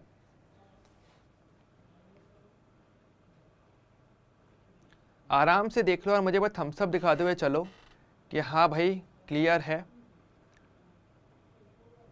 आगे हाँ ठीक है, और अब लास्ट वाला आई थिंक सब लोग गैस कर सकते हो ना कि लास्ट वाले में अब क्या घटना होने वाली होगी।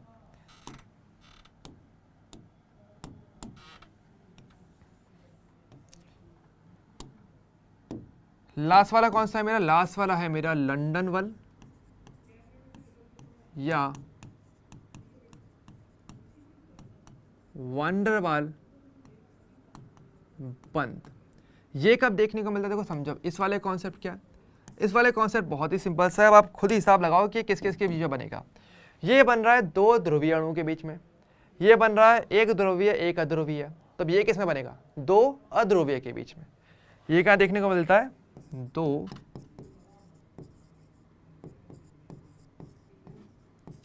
अध्रुवीय अणु के बीच में। ठीक है, अच्छा इसका एग्जांपल क्या हो सकता है? इसका एग्जांपल आप सीधा सीधा ले सकते हो आपकी अक्रिय गैसों के मध्य,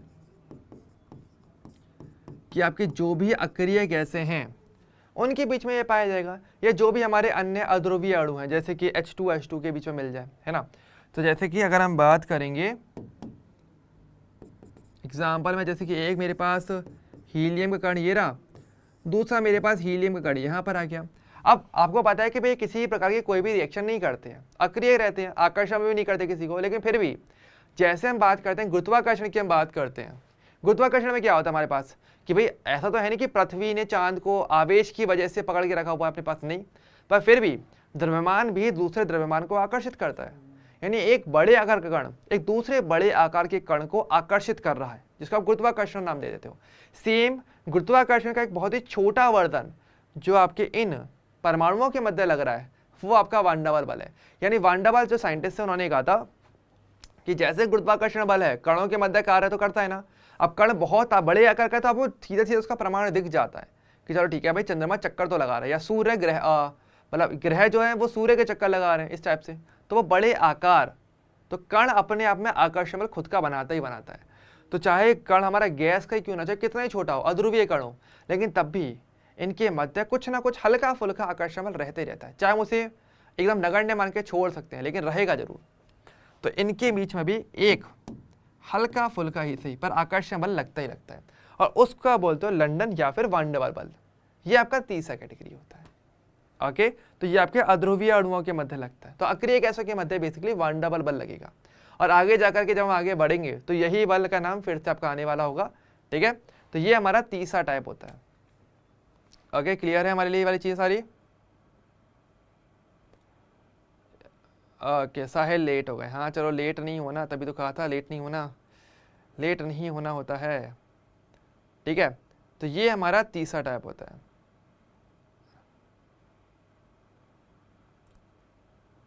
ठीक है, तो ये हमारा हो गया स्टार्टिंग के तीन, द्विध्रुव द्विध्रुव, द्विध्रुव प्रेरित द्विध्रुव, और आपके लंदन या फिर वांडावाल बल। अब बात करें हाइड्रोजन बंध की, तो चलो इसको भी फटाफट से बार कंप्लीट कर लेते हैं। ठीक है, हाइड्रोजन बंध के बारे में तो इस चैप्टर के लास्ट में वैसे हम सीखेंगे होने को, पर मैं फटाफट से बता देता हूँ क्योंकि अभी आ ही गया तो अभी इसे क्लियर कर लेते हैं। ठीक है,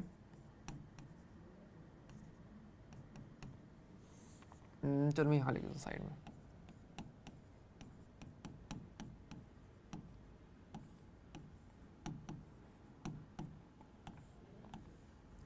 हाइड्रोजन बंध की, है ना, जिसको कि आप क्या कहते हो, जिसको कि आप कहते हो आपका H बंध।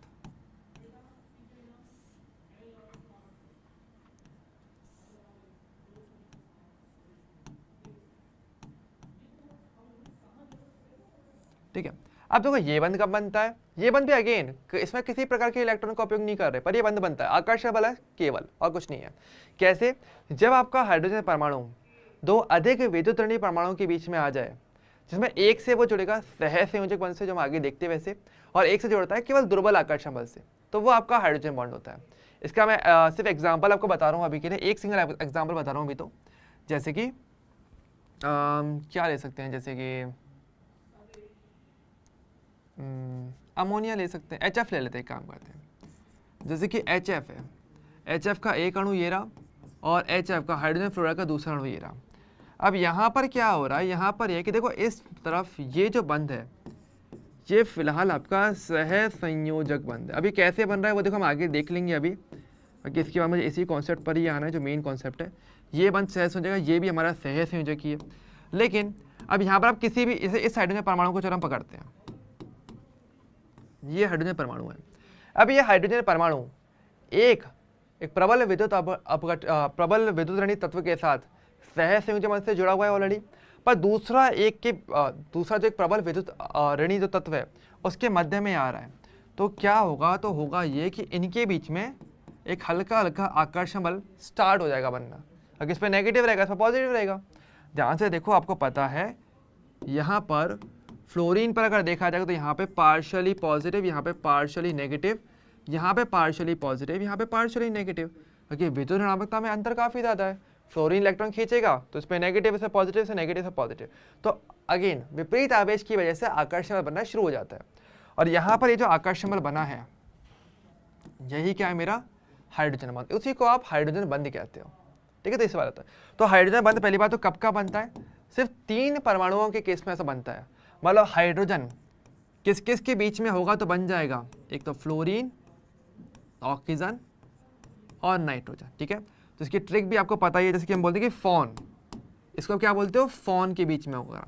अगर हाइड्रोजन कभी भी FON फोन यानी कि फ्लोरीन, ऑक्सीजन, नाइट्रोजन, इनके बीच में कभी भी अगर पाया जाता है तो वहां पर हाइड्रोजन बंध बनने की संभावना पूरी बन जाती है। ठीक है, लेकिन ध्यान रखना, सहसंयोजक बंध हाइड्रोजन बंध नहीं है। दूसरे के साथ जब वो जुड़ रहा है दुर्बल आकर्षण बल से, वो आकर्षण बल आपका हाइड्रोजन बंध होता है। ठीक है, तो ये चीज ध्यान रखना। बिल्कुल, हाँ, H2O भी इसका एग्जाम्पल ले सकते हो, बिल्कुल सही, H2O भी इसका एग्जाम्पल हमारे लिए हो जाता है। ठीक है, हालांकि देखो इस वाले को हम थोड़ा सा लास्ट में जरूर देखेंगे। बिल्कुल,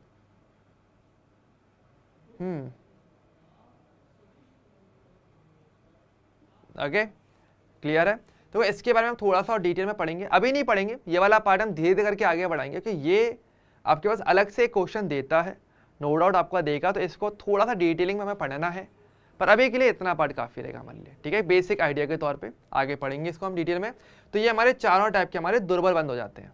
ठीक है, और आपको नोटिस किया एक जगह पे भी इलेक्ट्रॉन नहीं है बीच में। अब हम बात करेंगे जब इलेक्ट्रॉन बीच में आए, यानी कि अब हम बात करने वाले हमारे प्रबल बंध में, जिसमें हम एक एक करके बात करते हैं।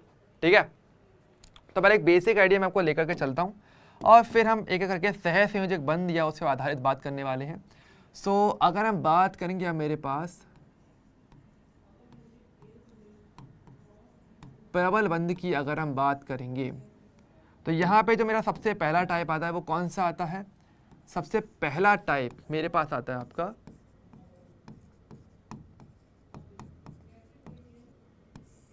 सहसंयोजक बंध। इंग्लिश में क्या बोलते हो, कोवलेंट बॉन्ड जिसको आप कहते हो, है ना। तो कोवलेंट बॉन्ड की बात करें तो ये बंध कब बनता है, तो पहली बात है ये बंध आपको देखने को मिलेगा जनरली अधातुओं के मध्य। जब दो अधातुएं एक दूसरे के पास पास आती हैं तो ज़्यादातर आपको ये बंध देखने को मिलेगा, ये बंध बनेगा। ओके, तो पहली बात है इसके थोड़े कुछ पॉइंट्स लेते हुए चलते हैं। ठीक है, ये कब बनता है, दो अधातुओं के मध्य। ठीक है, और यहां पर क्या होता है, यहां पर बेसिकली हम कहते हैं कि इसमें इलेक्ट्रॉन का समान रूप से साझा होता है। यहां पर क्या करते हैं, आपके जो भी दो अधातुएं होंगी उनके बीच में इलेक्ट्रॉनों का साझा होगा और इलेक्ट्रॉनों के साझे के फलस्वरूप आपका इस बंध का निर्माण होता है। ठीक है, इक्वल शेयरिंग जिसको हम बोलते हैं, वो यहाँ पर आपको देखने को मिलती है, जो हम थोड़ा बहुत आइडिया लेकर भी चलते हैं, जिस आधार पे आपको पता है कि इस आधार पे कितने इलेक्ट्रॉनों का साझा हो रहा है। आपके सहसंयोजक के अंदर 3 प्रकार के बंध आपके बन जाते हैं। कौन कौन से बनते हैं आपको पता ही है। अगर आप एक इलेक्ट्रॉन का साझा करते हो तो आपको पता है, तो आपको एकल बंध आपका बनता है, तो आपका एकल बंध बनता है ना। जैसे कि हमारा एग्जांपल है H2, तो यहाँ पर एक एक इलेक्ट्रॉनों का साझा होता है, तो आप एकल बंध बनाते हो, ठीक है। अगर 2 इलेक्ट्रॉन, दोनों परमाणु समान रूप से साझा में लेके चलते हैं तो आपको पता है, तो ऐसे में आपका द्विबंध बनता है, जिसमें एग्जांपल O2 हमारे पास आता है इस प्रकार से, ठीक है। और तीसरा होता है, अगर मैं 3 इलेक्ट्रॉनों का साझा अगर समान रूप से करता हूं तो आपको पता है, तो ऐसे में आपका त्रिबंध का निर्माण होता है, जैसे कि आपका N ट्रिपल बॉन्ड N में आता है। तो त्रिबंध जो आपके बनते हैं वो ये वाले होते हैं, ठीक है। तो बेसिक आइडिया तो हमारे पास ये, अभी हम फिलहाल थोड़ा बेसिक लेके चल रहे हैं, क्योंकि आज फर्स्ट लेक्चर है, तो परिचय वाला पार्ट है, तो आराम से चिल होके देखो, जितनी चीज़ें पता है वो समझो, और आज फिर जो मैं ऐड करते हुए चल रहा हूँ वो भी आगे आएगा, तो आपको और चीज़ें और क्लियर हो जाएंगी अच्छे तरीके से, ठीक है। तो पहले ये चीज़, तो आई थिंक ये तो सभी को पता है ना कि भाई सहसंयोजक बंध कैसे बनते हैं, थोड़ा थोड़ा आइडिया है ना, कि इलेक्ट्रॉनों का साझा होता है, दोनों परमाणु समान रूप से साझा करते हैं,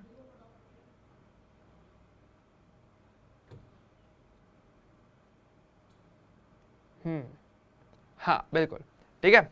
तो पहली चीज़ तो ये आता है हमारे पास सहसंयोजक बंध की बात करें तो नंबर 1 टाइप का जो बंध आता है, ठीक है। अब क्योंकि देखो यहाँ पे इलेक्ट्रॉनों का साझा हो रहा है, ये दोनों परमाणु इलेक्ट्रॉन को यूज में ला रहे हैं बंध बनाने के लिए, तो ये प्रबल बंध में काउंट किया जा रहा है, बिल्कुल, ठीक है।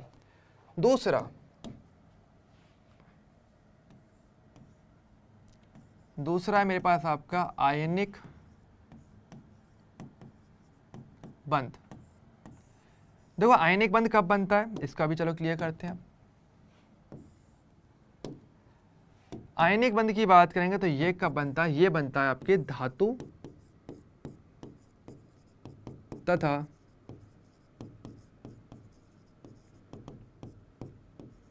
अधातुओं के मध्य, कि हमारे एक तरफ एक धातु हो और दूसरी तरफ कोई अधातु हो, तो उनके मध्य जो बंध बनेगा वो आपका आयनिक बंध देखने को मिलता है, ठीक है। यहां पर अगर बात करें तो यहां पर क्या होता है, यहां पर होता है इलेक्ट्रॉन का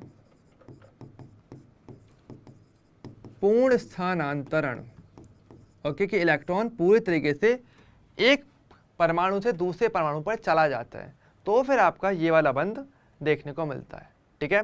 यानी कि बेसिकली आप ऐसे भी कह सकते हो कि देखो जब कोई परमाणु इलेक्ट्रॉन त्यागता है या कोई इलेक्ट्रॉन ग्रहण करता है तो आपको पता है आयनों का निर्माण होता है, तो यहाँ पर हम ये भी कहते हैं इसकी परिभाषा के तौर पे कि यह बंध आयनों के मध्य बनता है,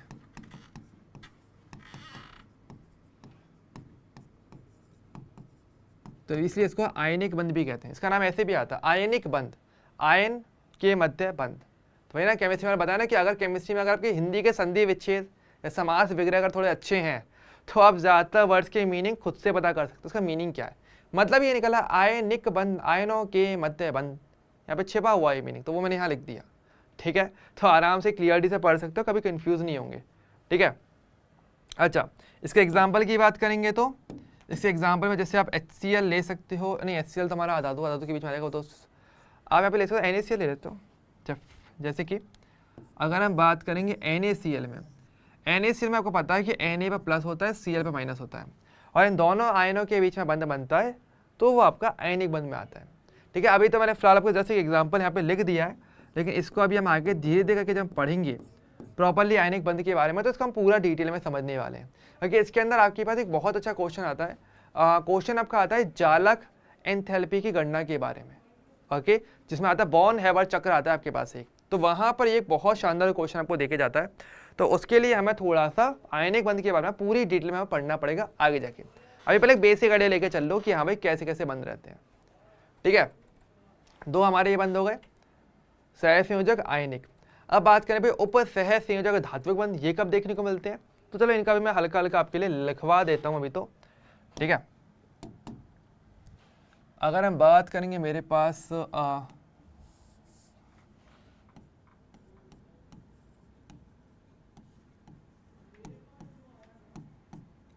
प्रबल बंध की अगर बात करेंगे, ठीक है, तो प्रबल बंध में अगर देखा जाए तो हमारे पास जो अगला आता है वो आपके पास आता है उपसह संयोजक बंध। क्या कोई मुझे कमेंट करके बता सकता है कि ये वाला बंध कब देखने को मिलता है, किन किन के मध्य आपको उपसह संयोजक बंध देखने को मिलेगा? किस किस को पता है इसका आंसर क्या होगा? आई थिंक 12th का अगर किसी ने थोड़ा बहुत पढ़ा हुआ हो, थोड़ा देखा हुआ हो, तो क्या किसी को आइडिया है? हालांकि चैप्टर 11th का है तो थोड़ा बहुत आई थिंक ध्यान रखना पता होना चाहिए, आई गेस। तो क्या लगता है कितने बच्चों को पता है कि भाई हमारा उपसह संयोजक बंध आपका कौन सा होता है, मतलब कहाँ पर देखने को मिलता है? नहीं, इलेक्ट्रॉनों की शेयरिंग होती है, आयनिक बंध में क्लियरली गलत है, इलेक्ट्रॉनों की शेयरिंग नहीं होती, शेयरिंग होती है सह संयोजक में। ओके, सह संयोजक, सा से सह संयोजक, सा से साझा करना, सा से शेयरिंग। तो इस हिसाब से चल लो, आराम से क्लियर रहेगा, ठीक है। तो उपसह संयोजक बंध कहाँ कहाँ देखने को मिलता है, किन के मध्य आपको देखने को मिलता है? काफी सारे आंसर हैं। डी ब्लॉक के तत्व हो सकते हैं, हाँ बिल्कुल वो एक आंसर हो सकता है। देखो ध्यान दो, ये वाला बंध कब बनता है? ये बंध बनता है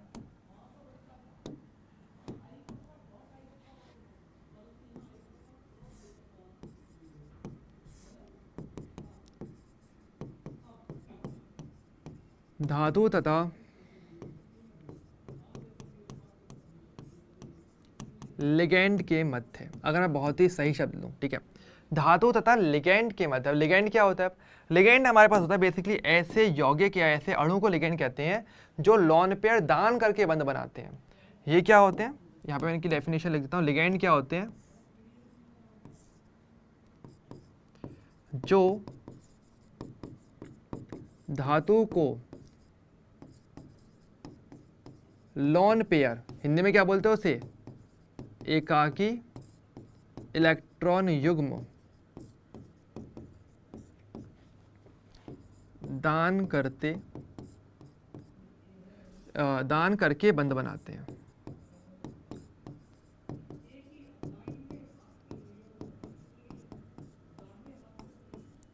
ठीक है, तो मतलब ये लॉन पेयर दान करेंगे और तभी बंध बनाएंगे ऐसे। यानी यहां पर बेसिकली बात करेंगे तो देखो यहाँ पे क्या होता है, आप पूरा लॉन पेयर दान करते हो और वो एक अणु करता है। देखो आपको पता है एक बंध में 2 इलेक्ट्रॉन आपको चाहिए रहते हैं, ठीक है, तो लॉन पेयर अपने आप में 2 इलेक्ट्रॉन ही होता है। अभी आगे हम देखेंगे, फिर डिस्कस करेंगे, ठीक है।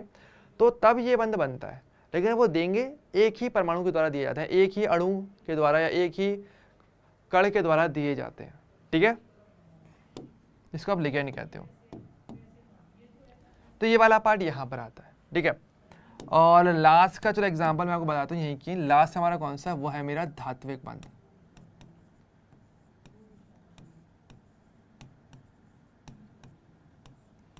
ये कहां पर पाया जाता है? ये बिल्कुल बिल्कुल नेम के अकॉर्डिंग धातुओं के मध्य पाया जाता है।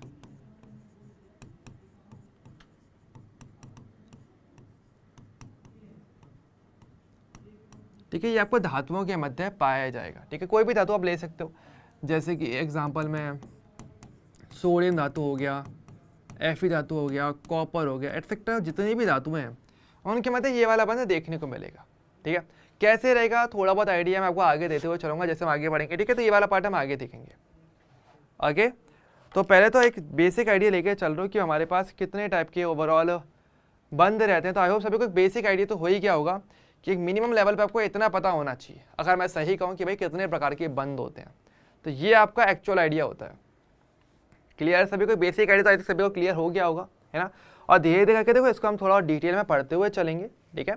तो वो वाला पार्ट आगे आता हुआ चलेगा, लेकिन पहले मुझे यहाँ तक बता दो, क्या सभी को हर एक बंद का एक आइडिया मिल गया है कि कैसे कैसे हमें क्या क्या पढ़ सकता है, इनके अंदर क्या क्या जानने को मिलेगा? तो टॉपिक बहुत ज़्यादा इंपॉर्टेंट है, अपने आप में इंपॉर्टेंट है, और आपको इसका अच्छा नॉलेज रखना है, ठीक है। तो उसका पूरा नॉलेज के साथ ही अपने को पढ़ना है, ठीक है। तो पहले मुझे बता दीजिए यहाँ तक की चीज़ें क्लियर हैं कि नहीं है, फिर इसके बाद हम आगे बढ़ते हैं थोड़ा थोड़ा करके।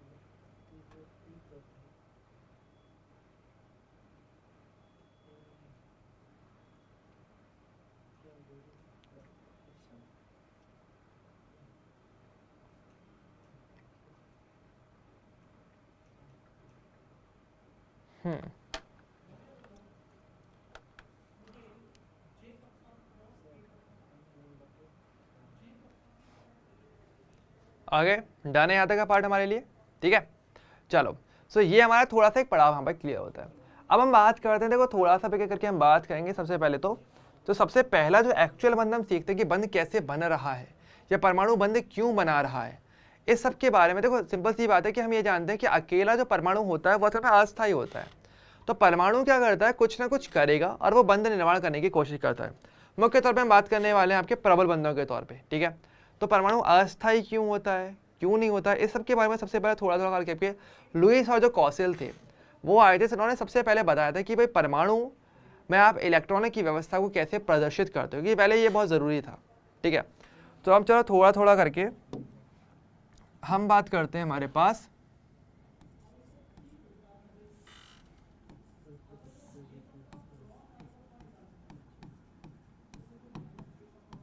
लुईस कॉसेल अवधारणा पर, ठीक है, लुईस कॉसेल अवधारणा, ठीक है।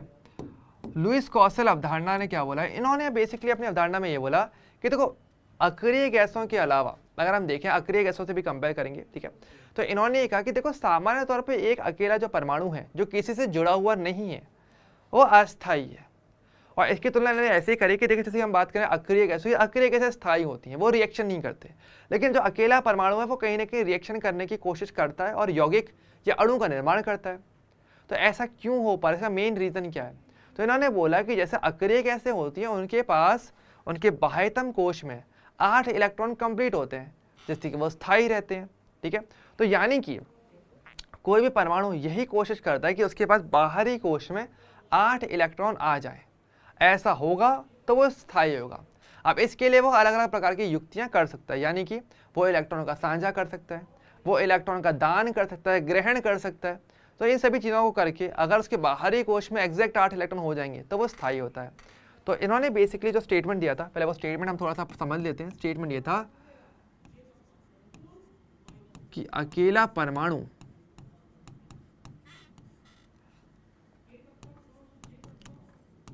के बाहरी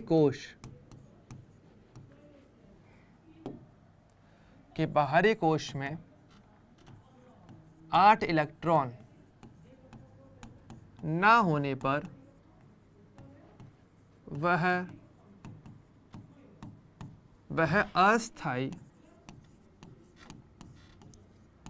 अस्थायी होता है, ठीक है।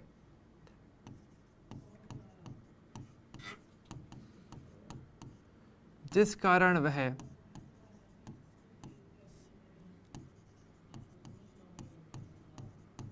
अन्य परमाणु के साथ इलेक्ट्रॉन साझा करके स्थायी होना चाहता है, स्थायी होना चाहता है। देखो ध्यान रखना, वैसे तो सबसे पहले चीज जब कॉसेल आए थे या लुईस आए थे, लुईस कॉसेल ने जब बोला था तो इन्होंने बेसिकली प्रेफर किया था आयनिक बंध को नहीं। हम जानते हैं आयनिक बंध भी एक ऑप्शन होता है, लेकिन इन्होंने बेसिकली प्रायोरिटी दी थी सह संयोजक बंध के लिए, ठीक है। तो ये अवधारणा सह संयोजक बंध को ध्यान में रख करके दी गई है। ये ध्यान रखना, आयनिक बंध का कॉन्सेप्ट बाद में आया गया था, ठीक है। तो इन्होंने तो यही कहा था भाई कि अगर परमाणु है स्थायी नहीं होगा अगर 8 इलेक्ट्रॉन नहीं हुए तो, क्योंकि अक्रिय गैसें स्थायी हैं पर ये स्थायी नहीं है, ठीक है। तो इसलिए 8 इलेक्ट्रॉन चाहते हैं जिसके लिए इलेक्ट्रॉन का साझा करेंगे। बेसिकली इन्होंने आइडिया कौन सा दिया था, इनका जो आइडिया था वो किस पर आधारित था, ये था सह संयोजक बंध के लिए। सह संयोजक बंध के लिए इन्होंने बेसिकली अपना आइडिया पेश किया था। आयनिक बंध का बाद में आया था, पर पहले इन्होंने इसी पे बात की थी, ठीक है। अब इन्होंने इसको कंपेयर कैसे किया, इन्होंने कंपेयर भी किया था कैसे, एक घन से। जैसे घन की अगर बात करें, घन के क्या होते हैं हमारे पास, देखो घन की अगर हम बात करेंगे, छोटा सा डायग्राम बना के दिखा देता हूँ। जैसे अगर हमारे पास एक घन की बात करेंगे, हमें पता है घन के हमारे पास 8 कोने होते हैं, है ना। तो इन्होंने ऐसे तुलना की कि एक परमाणु की अगर बात करें, परमाणु को आप एक घन से कंपेयर कर सकते हो। जैसे घन के 8 कोने हैं, तो 8 कोने मतलब 8 ऐसी जगह हैं जहां पर ये 8 इलेक्ट्रॉनों को रख सकते हैं। तो अगर इसके सभी कोनों पर समान रूप से अगर इलेक्ट्रॉन है तब तो अस्थायी है, अगर ऐसा नहीं है तो वहां पे वो इलेक्ट्रॉन रखना चाहेगा। कैसे रखना चाहेगा तो इसको आप एक डायग्राम से भी समझ सकते हो, ठीक है। जैसे कि देखो इस डायग्राम पे थोड़ा फोकस करते हैं, ठीक है। ये आपका बेसिक थोड़ा 3D डायग्राम है आपके लिए स्पेशली। तो जैसे कि देखो आपके पास अलग अलग आपको परमाणुओं के नाम लिखे हुए, तत्वों के नाम लिखे हुए, lithium, beryllium, boron, carbon, nitrogen, oxygen, fluorine. हमें पता है भाई कि किसके बाहरी कोश में कितने इलेक्ट्रॉन होते हैं। जैसे कि अगर हम बात करें लिथियम को, चलो लेकर चलते हैं ना। अगर हम बात करेंगे हमारे पास लिथियम की, अगर हम बात करें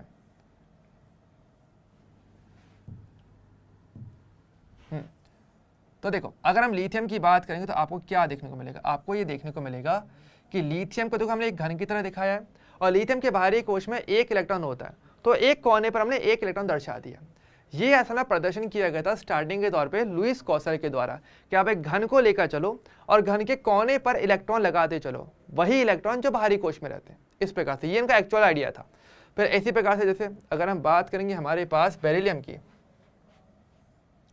तो अगर आप बेरिलियम को देखोगे यहाँ पे, तो बेरिलियम का हमारे पास घन हो गया, तो 2 कोने, इसके बाहरी कोश में 2 इलेक्ट्रॉन होते हैं, तो हमने 2 इलेक्ट्रॉन 2 कोने पर दर्शा दिए। इस प्रकार से बेरिलियम को दिखाया गया।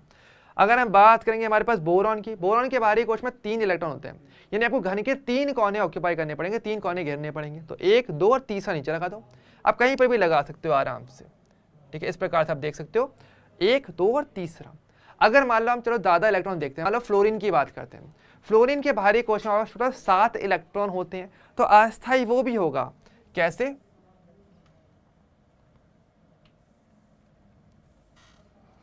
जल्दी देखो यहां पर अगर हम बात करें फ्लोरीन हमारे पास यहां पर आ गया। अब ध्यान से देखो 8 कोने में से 7 कोने आप इलेक्ट्रॉन से दर्शा सकते हो, तो 1, 2, 3, 4, 5, 6 और 7, और देखो 8वां कोना यहाँ पे खाली है।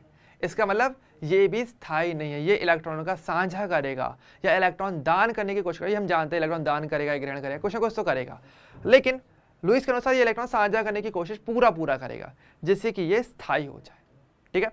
तो इस प्रकार से आप यहाँ पे औरों के लिए भी चाहो तो चेक कर सकते हो, बाद में आराम से अपने ऐप पर भी आप देख सकते हो, ठीक है, कि आपके पास कार्बन, नाइट्रोजन, ऑक्सीजन या किसी भी अन्य तत्व के लिए आप आराम से चेक कर सकते हो, ठीक है। पहली चीज़ तो यहाँ पर ये क्या करते हैं, इलेक्ट्रॉन का साझा करते हैं। तो एक घन के रूप में परमाणु का प्रदर्शन इन्होंने करके बताया था, और इस आधार पर हमारे पास एक नियम निकल के आता है जिसका आप बोलते हो क्या हो, अष्टक नियम, ठीक है। तो इसी आधार पर फिर हमारे क्या दिया था, हमारे पास अष्टक नियम का कॉन्सेप्ट आया था, अष्टक नियम, ठीक है। तो ये कॉन्सेप्ट फिर इस आधार को ध्यान में रख के दिया गया था। इसको हम आगे देखेंगे, चिंता मत करना, लेकिन पहले ये वाली चीज क्लियर है कि घन से कैसे तुलना की गई है, कि परमाणु के बाहरी कोश की घन से तुलना वो असल में आपके लिए किया गया था, ठीक है। तो ये वाला कॉन्सेप्ट का यहां पर आता है, ठीक है। अब पॉइंट ये भी आता है कि देखो इसके वैसे इन्होंने कुछ अलग से सिंबल्स भी देने की कोशिश करी थी कि आप ये तो घन के रूप में देख सकते हो, और इसको प्रदर्शित करने का अलग अलग परमाणुओं को आप सिंबल से भी प्रदर्शित कर सकते हो, जिनको बोला गया था लुईस सिंबल यानी कि लुईस प्रतीक। तो चलो थोड़ा सा पहले हम लुईस प्रतीक के बारे में और समझ लेते हैं।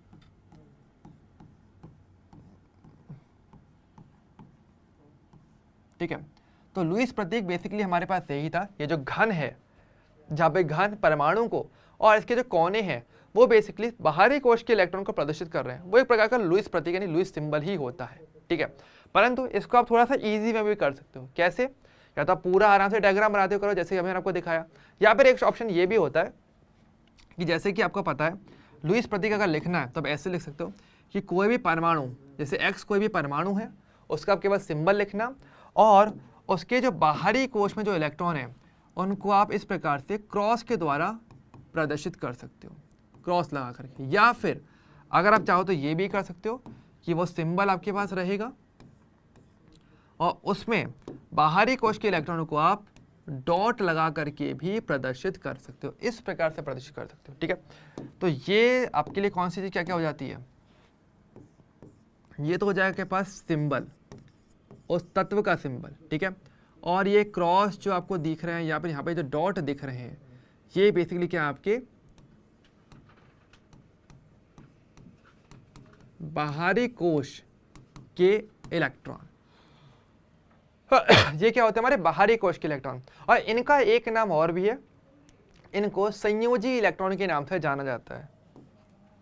ध्यान रखना, एक सिंपल सा वर्ड बता रहा हूं, एक वर्ड हमारे पास होता है संयोजकता कोश। पहले तो ये समझो, संयोजकता कोश ये क्या कहते हैं, संयोजकता कोश बेसिकली कहा जाता है किसी परमाणु का सबसे बाहरी कोश, कोई भी परमाणु का जो सबसे बाहरी कोश होता है वो आपका संयोजकता कोश कहा जाता है। और इसी से जुड़ा हुआ दूसरा वर्ड हमारे पास आता है संयोजी इलेक्ट्रॉन। और आई थिंक ये सभी लोग गैस कर सकते हैं संयोजी इलेक्ट्रॉन अब क्या होगा, कि किसी परमाणु के सबसे बाहरी कोश में उपस्थित इलेक्ट्रॉन, संयोजकता कोश के इलेक्ट्रॉन यानी कि।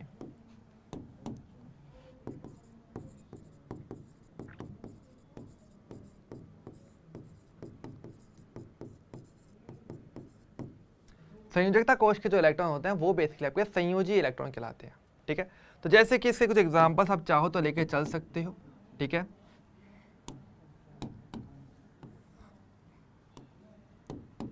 जैसे कि मान लो मैं कार्बन की बात करता हूं। अच्छा, एक बात ध्यान रखना, आपको पता है इस कार्बन के चारों तरफ 4 जगह हमारे पास, एक ऊपर, एक नीचे, एक लेफ्ट में और एक राइट में। तो अकॉर्डिंगली पहले आपको इलेक्ट्रॉनों को दूर दूर एक एक कोने पर रखना पड़ेगा जितना हो सके, क्योंकि आपको पता है इलेक्ट्रॉनों के मध्य प्रतिकर्षण होता है। तो पहली प्रायोरिटी आपकी यही होनी चाहिए कि आप इलेक्ट्रॉन को दूर दूर रखो, और फिर बाद में आपको लगता है कि 4 से ज़्यादा इलेक्ट्रॉन अगर हैं तो फिर आप उनको जोड़े में रखना स्टार्ट करते हो। जैसे कि कार्बन के पास बाहरी कोश में 4 इलेक्ट्रॉन होते हैं, तो एक, दूसरा इधर कोने पे, तीसरा इस कोने पे, चौथा इस कोने पे। तो ये कार्बन का लुईस सिंबल हमारे लिए बन जाता है। अगर मान लो मैं नाइट्रोजन की बात करता हूँ, तो नाइट्रोजन के बाहरी कोश में 5 इलेक्ट्रॉन होते हैं। तो पहले 4 इलेक्ट्रॉन अलग अलग रखना चारों कोनों पे, चारों दिशाओं में, और फिर उसके बाद आप उनको युग्मित करते हुए, पेयर बनाते हुए रख सकते हो। तो एक इलेक्ट्रॉन, दूसरा इलेक्ट्रॉन, तीसरा इलेक्ट्रॉन, चौथा इलेक्ट्रॉन और 5वां इलेक्ट्रॉन आप पहले वाले के साथ आप रख दोगे। तो यहाँ पर 2 इलेक्ट्रॉनों का एक जोड़ा, एक पेयर बन जाएगा, और इसको आप क्या बोलते हो, इसी को बेसिकली आप कहते हो आपका लॉन पेयर, यानी कि एलपी, यानी कि आपका एकाकी इलेक्ट्रॉन युग्म। तो इलेक्ट्रॉनों का जो जोड़ा होता है, 2 इलेक्ट्रॉनों का एक जोड़ा, उसको आप लॉन पेयर कहते हो। तो ये आपका रहता है, और अन्य को आप क्या बोलोगे, बेसिकली इनके जो अयुग्मित इलेक्ट्रॉन है। ठीक है, क्लियर है ना सभी को? थोड़ा मैं मानता हूँ मैं काफ़ी बेसिक से आपको करवा रहा हूँ कि भाई कोई भी चीज़ में कन्फ्यूज़न ना ही हो तो अच्छा रहेगा। ठीक है, ओके, रिकॉर्डेड आपको मिल जाएगा, मैंने कहा ना रिकॉर्डेड आपको मिलेगा, और मैंने टीम को भी बोल रखा है उसी के लिए ही। ओके, कब तक क्लास रहता है, तो आपको क्लास आपको पता ही है, क्लास आपकी 8:30 तक रहती है। ओके, आपकी 1.5 घंटे की क्लास रहती है, एक, क्योंकि ये पेड क्लासेस रहती हैं। पेड क्लासेस आप सभी को पता है, जो भी नए हैं, 1.5 आवर यानी कि 1 घंटे 30 मिनट की आपकी क्लासेस रहती हैं 7 से 8:30 केमिस्ट्री के लिए। ठीक है, ये चीज़ है। अच्छा, अगर मान लो आपके पास 2 ही इलेक्ट्रॉन हो, तो जैसे कि मान लो मैं कैल्शियम की बात करूँ तो एक यहाँ पे रख दो, एक थोड़ा दूर रख दो, बस हो गया, दैट्स इट। तो इस प्रकार से आप अलग अलग प्रकार के लुईस सिंबल्स आप बना सकते हो। ठीक है, तो पहली चीज़ हमारे पास यहाँ पर ये पार्ट आता है। क्या ये सभी को क्लियर है हमारे लिए? एक बार मुझे बता दीजिए कि क्या ये चीज़ सभी के लिए क्लियर है? ठीक है, और इसके बाद ही अब हम बात कर सकते हैं हमारे पास अष्टक नियम पर। ठीक है, तो लुईस सिंबल का बस इतना ही पार्ट है, बहुत ज़्यादा इसका रोल है नहीं है। हालांकि हम अणुओं के लिए भी लुईस सिंबल निकाल सकते हैं, बना सकते हैं, लेकिन वो हम धीरे धीरे करके भी सीखेंगे। ओके, पर पहले मुझे यहाँ तक का पार्ट बताइए कि बेसिकली परमाणु का, ये क्या परमाणु का लुईस सिंबल है, कि एक परमाणु और उसका सिंबल मैंने आपको दर्शा दिया। ठीक है, अणु के लिए लुईस सिंबल थोड़ा सा अलग दिखेगा हमारे लिए, है ना? ठीक है,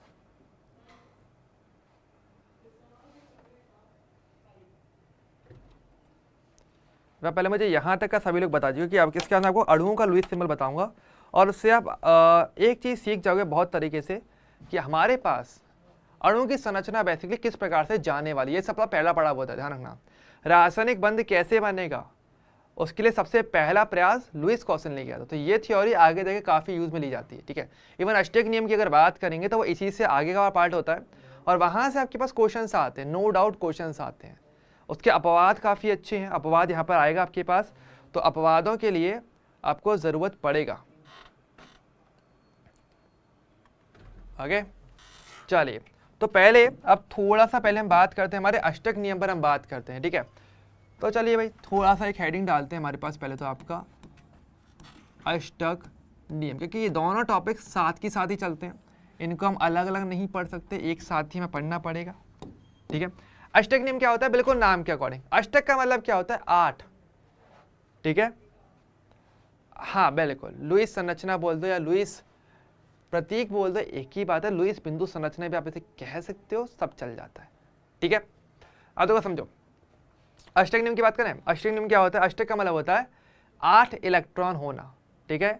यानी कि जैसे कि हमने बोला था कि किसी भी परमाणु के बाहरी कोश में यदि 8 इलेक्ट्रॉन है तो वो स्थायी रहता है, जैसे कि अक्रिय गैसें रहती है, उसे कंपैरिजन करके हम बात करते हैं, ठीक है। और इसके लिए अगर उसके पास अष्टक अगर वो पूरा है तो वो स्थायी अणु आपका माना जाता है, ठीक है। तो यहाँ पर हम ये कहते हैं कि यदि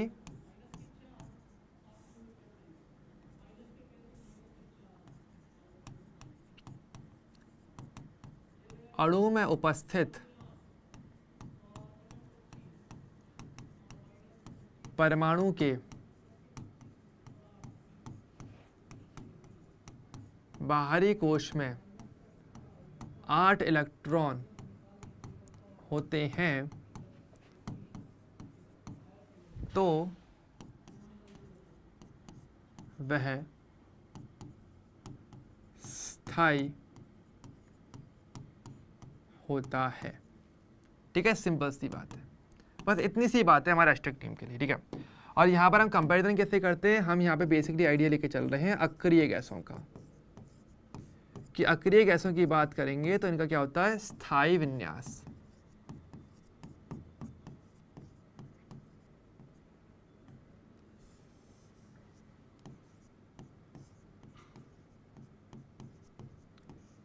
तो स्थायी विन्यास इनका हो जाता है, ठीक है।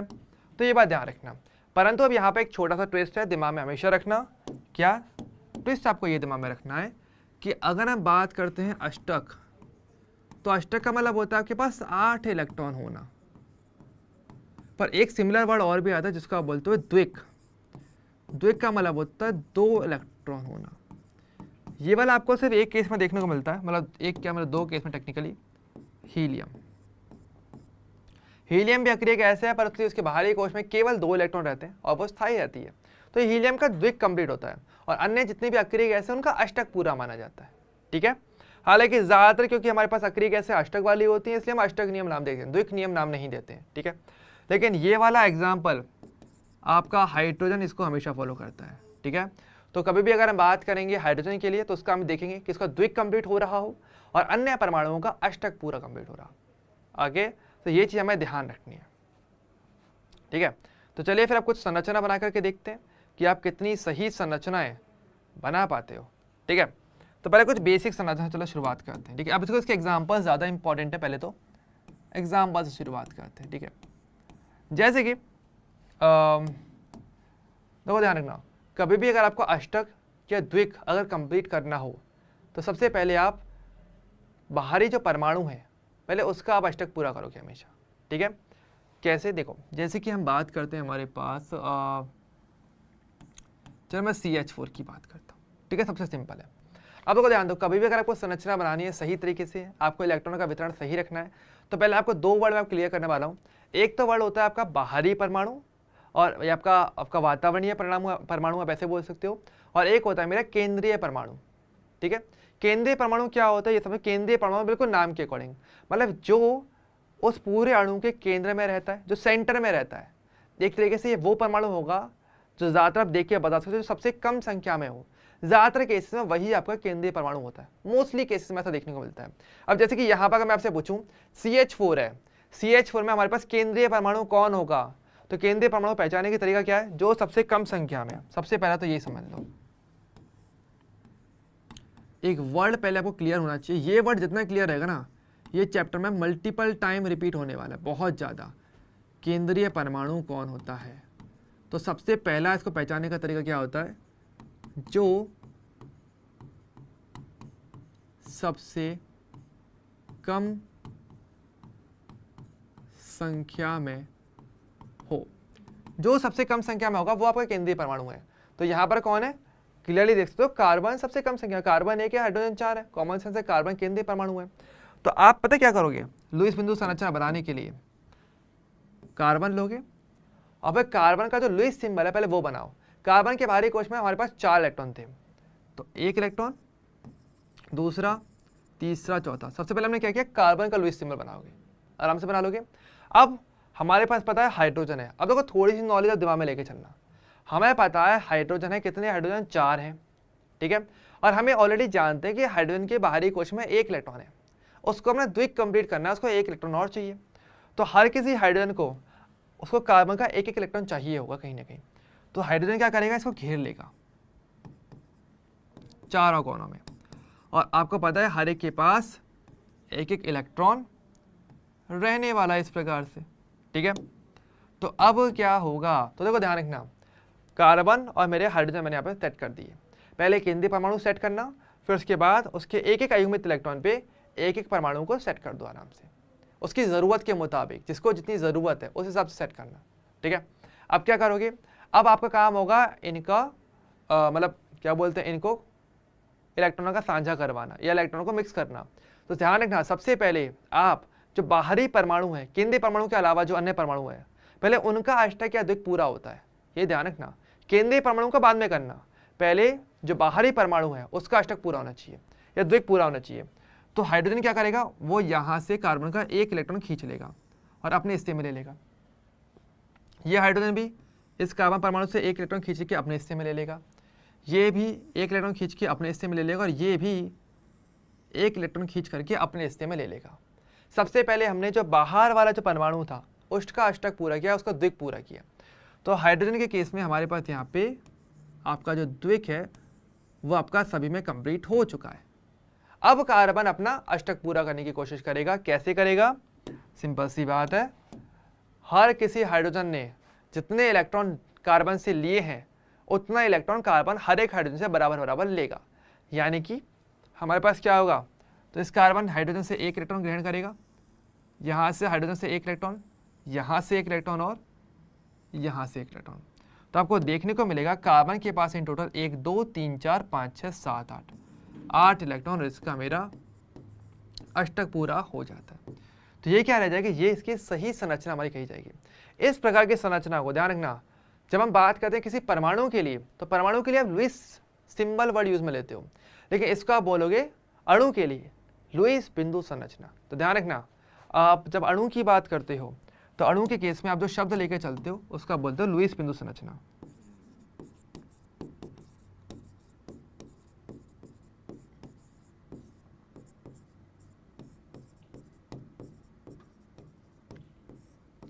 तो ये लुईस बिंदु संरचना हमारी इस प्रकार से बनाई जाती है, ठीक है। आपके एग्जाम में डायरेक्टली क्वेश्चन आ सकता है, बहुत इजी क्वेश्चन आता है लेकिन आ सकता है। ओके, क्या ये वाली चीज़ एक बेसिक एग्जाम्पल है, क्या ये क्लियर है हमारे लिए, ठीक है। अभी एक दो हम और बना के देखेंगे, चिंता मत करो, तो आपको ये और अच्छे से आइडिया आपको मिल जाएगा, ठीक है। अब देखिए, तो एक हमारा ये हो गया, चलो एक और ट्राई करते देखते हैं, थोड़ा सा मुश्किल भी ट्राई करते। चलो एक काम करते हैं, मैं आपके लिए बनाता हूँ एक बढ़िया सा बनाते हैं। चलो हम PCl5 की ट्राई करते हैं, ठीक है। ओके, अब इसके लिए ट्राई करें, इसका भी सेम बनेगा। कैसे बनेगा, फास्फोरस और क्लोरीन। सबसे पहले क्या देखना पड़ेगा, सेंटर में कौन है, केंद्रीय परमाणु कौन है, तो जो कम संख्या में है वो केंद्रीय परमाणु है। फास्फोरस 1 है, क्लोरीन 5 है, यानी कि फास्फोरस मेरा यहाँ पे केंद्रीय परमाणु बन जाएगा।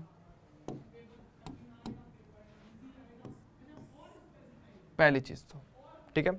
दूसरी बात क्या आएगी, दूसरी बात ये आएगी हमारे पास कि हम क्या करेंगे, सबसे पहले फास्फोरस का लुईस सिंबल बनाएंगे सही से। तो एक बात ध्यान रखना, अगर आपको पता है, ये कॉमन सेंस लेके चलना है। देखो स्टार्टिंग में देखो आपको पता है कि फास्फोरस यहाँ पे 5 क्लोरीन से बंद बनाएगा, तो आप ये चीज कर सकते हो कि पांचों इलेक्ट्रॉन को अलग अलग रखो स्टार्टिंग से ही। ऐसे भी चाहो तो करता है, एक साथ भी रखो तो भी फर्क नहीं पड़ता।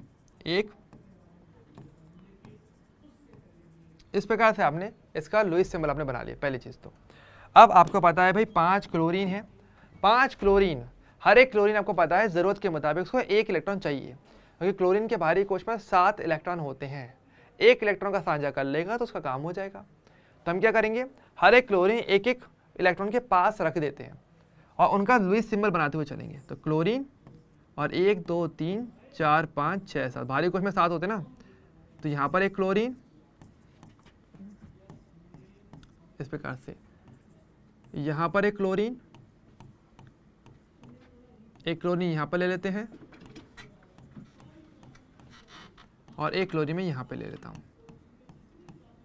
ठीक है, तो मैंने क्या किया, फास्फोरस के 5 इलेक्ट्रॉन दिखाए, 5 इलेक्ट्रॉनों को आपको पता है एक एक क्लोरीन को एक एक इलेक्ट्रॉन चाहिए था, तो उनके पास रख के उनका लुईस सिंबल बना दिया।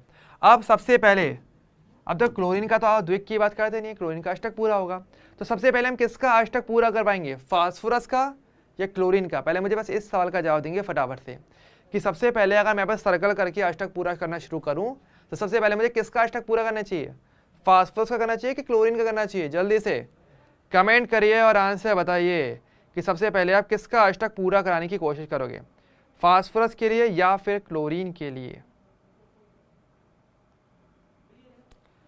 जल्दी जल्दी कमेंट चाहिए मुझे फटाफट से, टाइम की थोड़ी कमी सी भी है, शॉर्टेज है, तो प्लीज़ थोड़ा जल्दी कमेंट कर दो। समझ में आ रहा हो तो थोड़ा सा जल्दी कमेंट किया जा सकता है। निकिता ने बोला है फास्फोरस का, बहुत बढ़िया। और कोई किसी का? क्लोरीन का, पहले फास्फोरस फिर क्लोरीन, अच्छा क्लोरीन। और किसी का कोई आंसर? क्लोरीन का, बिल्कुल आगे, बिल्कुल सही बताया। तो कुछ का आंसर गलत है, कुछ का आंसर सही है। जैसे कि मैंने बोला, सबसे पहले आपको हमेशा बाहरी परमाणु, केंद्रीय परमाणु के अलावा जो परमाणु है उसका अष्टक पहले पूरा करना है। चिंता मत करो, लास्ट में मैं इसका नोट लिखवा दूंगा आराम से, तो आप भूलोगे नहीं। तो पहले हम करेंगे क्लोरीन का। आगे तो एक काम करते हैं, अष्टक पूरा करवाते हैं। एक इलेक्ट्रॉन चाहिए, एक इलेक्ट्रॉन इसमें घेर लिया अपने साइड में, साथ थे एक और इसके उसमें आगे एरिया में।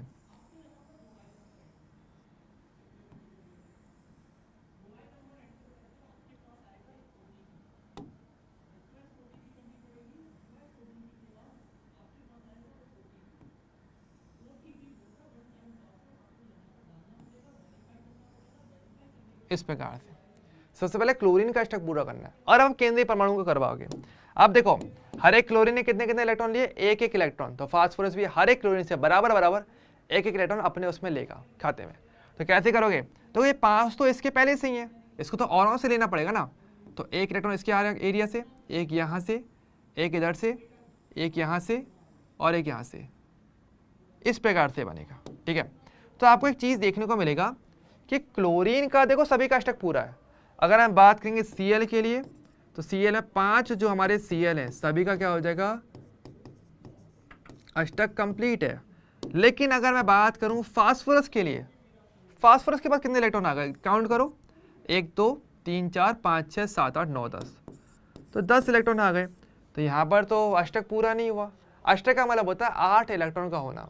इस स्थिति में अगर बात करेंगे तो हमारे 8 इलेक्ट्रॉन पूरे नहीं हो पाए, उल्टा ज़्यादा हो गए, 10 इलेक्ट्रॉन। तो ये अणु कायदे से अष्टक नियम के अनुसार स्थायी भी नहीं होना चाहिए था। ठीक है, टेक्निकली तो, लेकिन ये स्थायी रहता है और ये फिर हमारे अपवाद वाला पार्ट आता है। ठीक है, लेकिन एक बेसिक आइडिया अगर बोला जाए कि इसकी लुईस बिंदु संरचना कैसे बनेगी तो कुछ ऐसी बनती है। हालांकि हमारा एक अपवाद वाला मैंने एक आपको संरचना बना के दिखाई है, कुछ ऐसा बनता है। ठीक है, तो ध्यान रखना, जरूरी नहीं कि आप जबरदस्ती हर किसी का अष्टक ही पूरा कर रहे हो, अपवाद रहते हैं, तो वो हम आगे वाली क्लास में डिस्कस करेंगे। आज तो शायद नहीं कर पाएंगे, टाइम की कमी दिख रही है मुझे। ठीक है, पर ये इसकी लुईस बिंदु संरचना हमारे लिए हो जाती है। ठीक है, अच्छा चलो एक और ट्राई करते हैं सिंपल सा, जिसमें मैं चलो अपवाद नहीं दूंगा।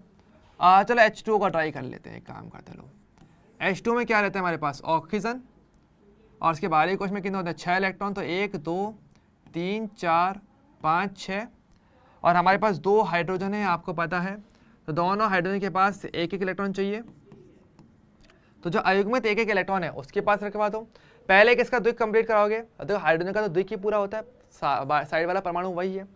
तो पहले हाइड्रोजन का आपका द्विक कंप्लीट होगा, 1 2, और अब ऑक्सीजन ने जितने दिए हैं उतना वो वापस भी लेगा, एक यहाँ से और एक यहाँ से। ये क्या होता है, आपके H2O की लुईस बिंदु संरचना बन जाती है। तो इस प्रकार से आप अलग अलग प्रकार के अणुओं के लिए लुईस बिंदु संरचना बना सकते हो। ठीक है, और देखो अगर आप चाहो तो इसको मैं आपको उसमें भी दिखा सकता हूँ, आपके घन के रूप में भी। हालांकि घन के रूप में थोड़ा सा कॉम्प्लेक्स रहेगा, लेकिन आप देख सकते हो एक आइडिया के लिए कि किस प्रकार से हम बातें करते हैं यहाँ पे। तो जैसे कि चलो किसका करते हैं, सबसे पहले चलो ये वाला देखते हैं, ये कौन सा डायग्राम हमारे पास निकल के आता है, एक एक करके देखते हुए चलते हैं। राइट, तो थोड़ा सा आपको एक अच्छा आइडिया मिल जाएगा। प्रोसेसिंग में थोड़ा सा टाइम लग रहा है। ठीक है, तो पहले से एक बार जरूर ध्यान रखना कि अगर आपको लुईस बिंदु संरचना एक बार आ जाए अच्छे से तो इसमें तो थोड़ा प्रैक्टिस है वो जरूर करना आप लोग, ठीक है। तो आपको चीज़ें ज़्यादा इससे क्लियर होंगी। अब जैसे कि देखिए यहाँ पर अगर हम देखें तो यहाँ पर देखो बेसिकली ये तो आपका सिंपल आपका जो F2 अणु है वो कैसा बनता है वो दर्शाया गया है कि जैसे एक फ्लोरीन ये रहा और यहाँ पर अगर आप थोड़ा सा फोकस करोगे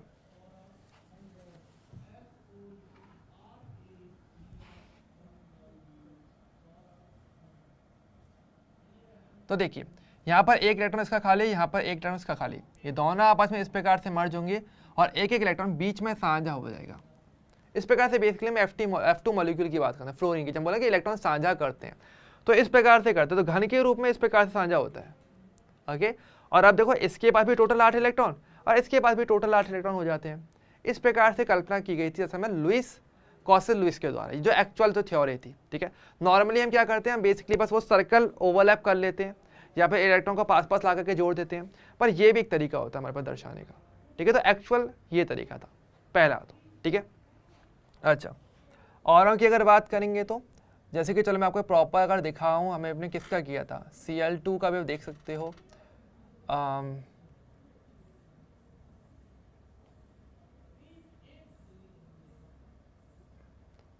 हम CCl4 का देखते हैं, ठीक है, कि जैसे CCl4 और CH4 अगर इन दोनों की बात करेंगे तो ये भी करीब करीब एक जैसी ही संरचना बनाने वाले होंगे। ओके, तो इनका भी कैसे रहेगा, चलो वो भी हम देख लेते हैं।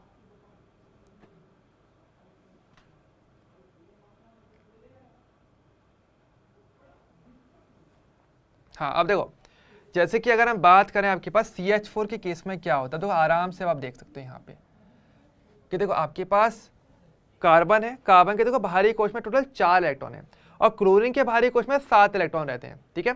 आप CH4 या CCl4 ले लो, उसका दोनों का अष्टक पूरा होगा, तो क्लोरीन कार्बन के पास आएगा, ये कार्बन के पास आएगा, ये कार्बन के पास, ये भी कार्बन के पास आएगा और हर कोई इससे एक एक इलेक्ट्रॉन ग्रहण करेगा चारों दिशाओं में आकर के, जिससे कार्बन का भी अष्टक पूरा हो गया और हर एक क्लोरीन का भी अष्टक पूरा हो गया, ठीक है।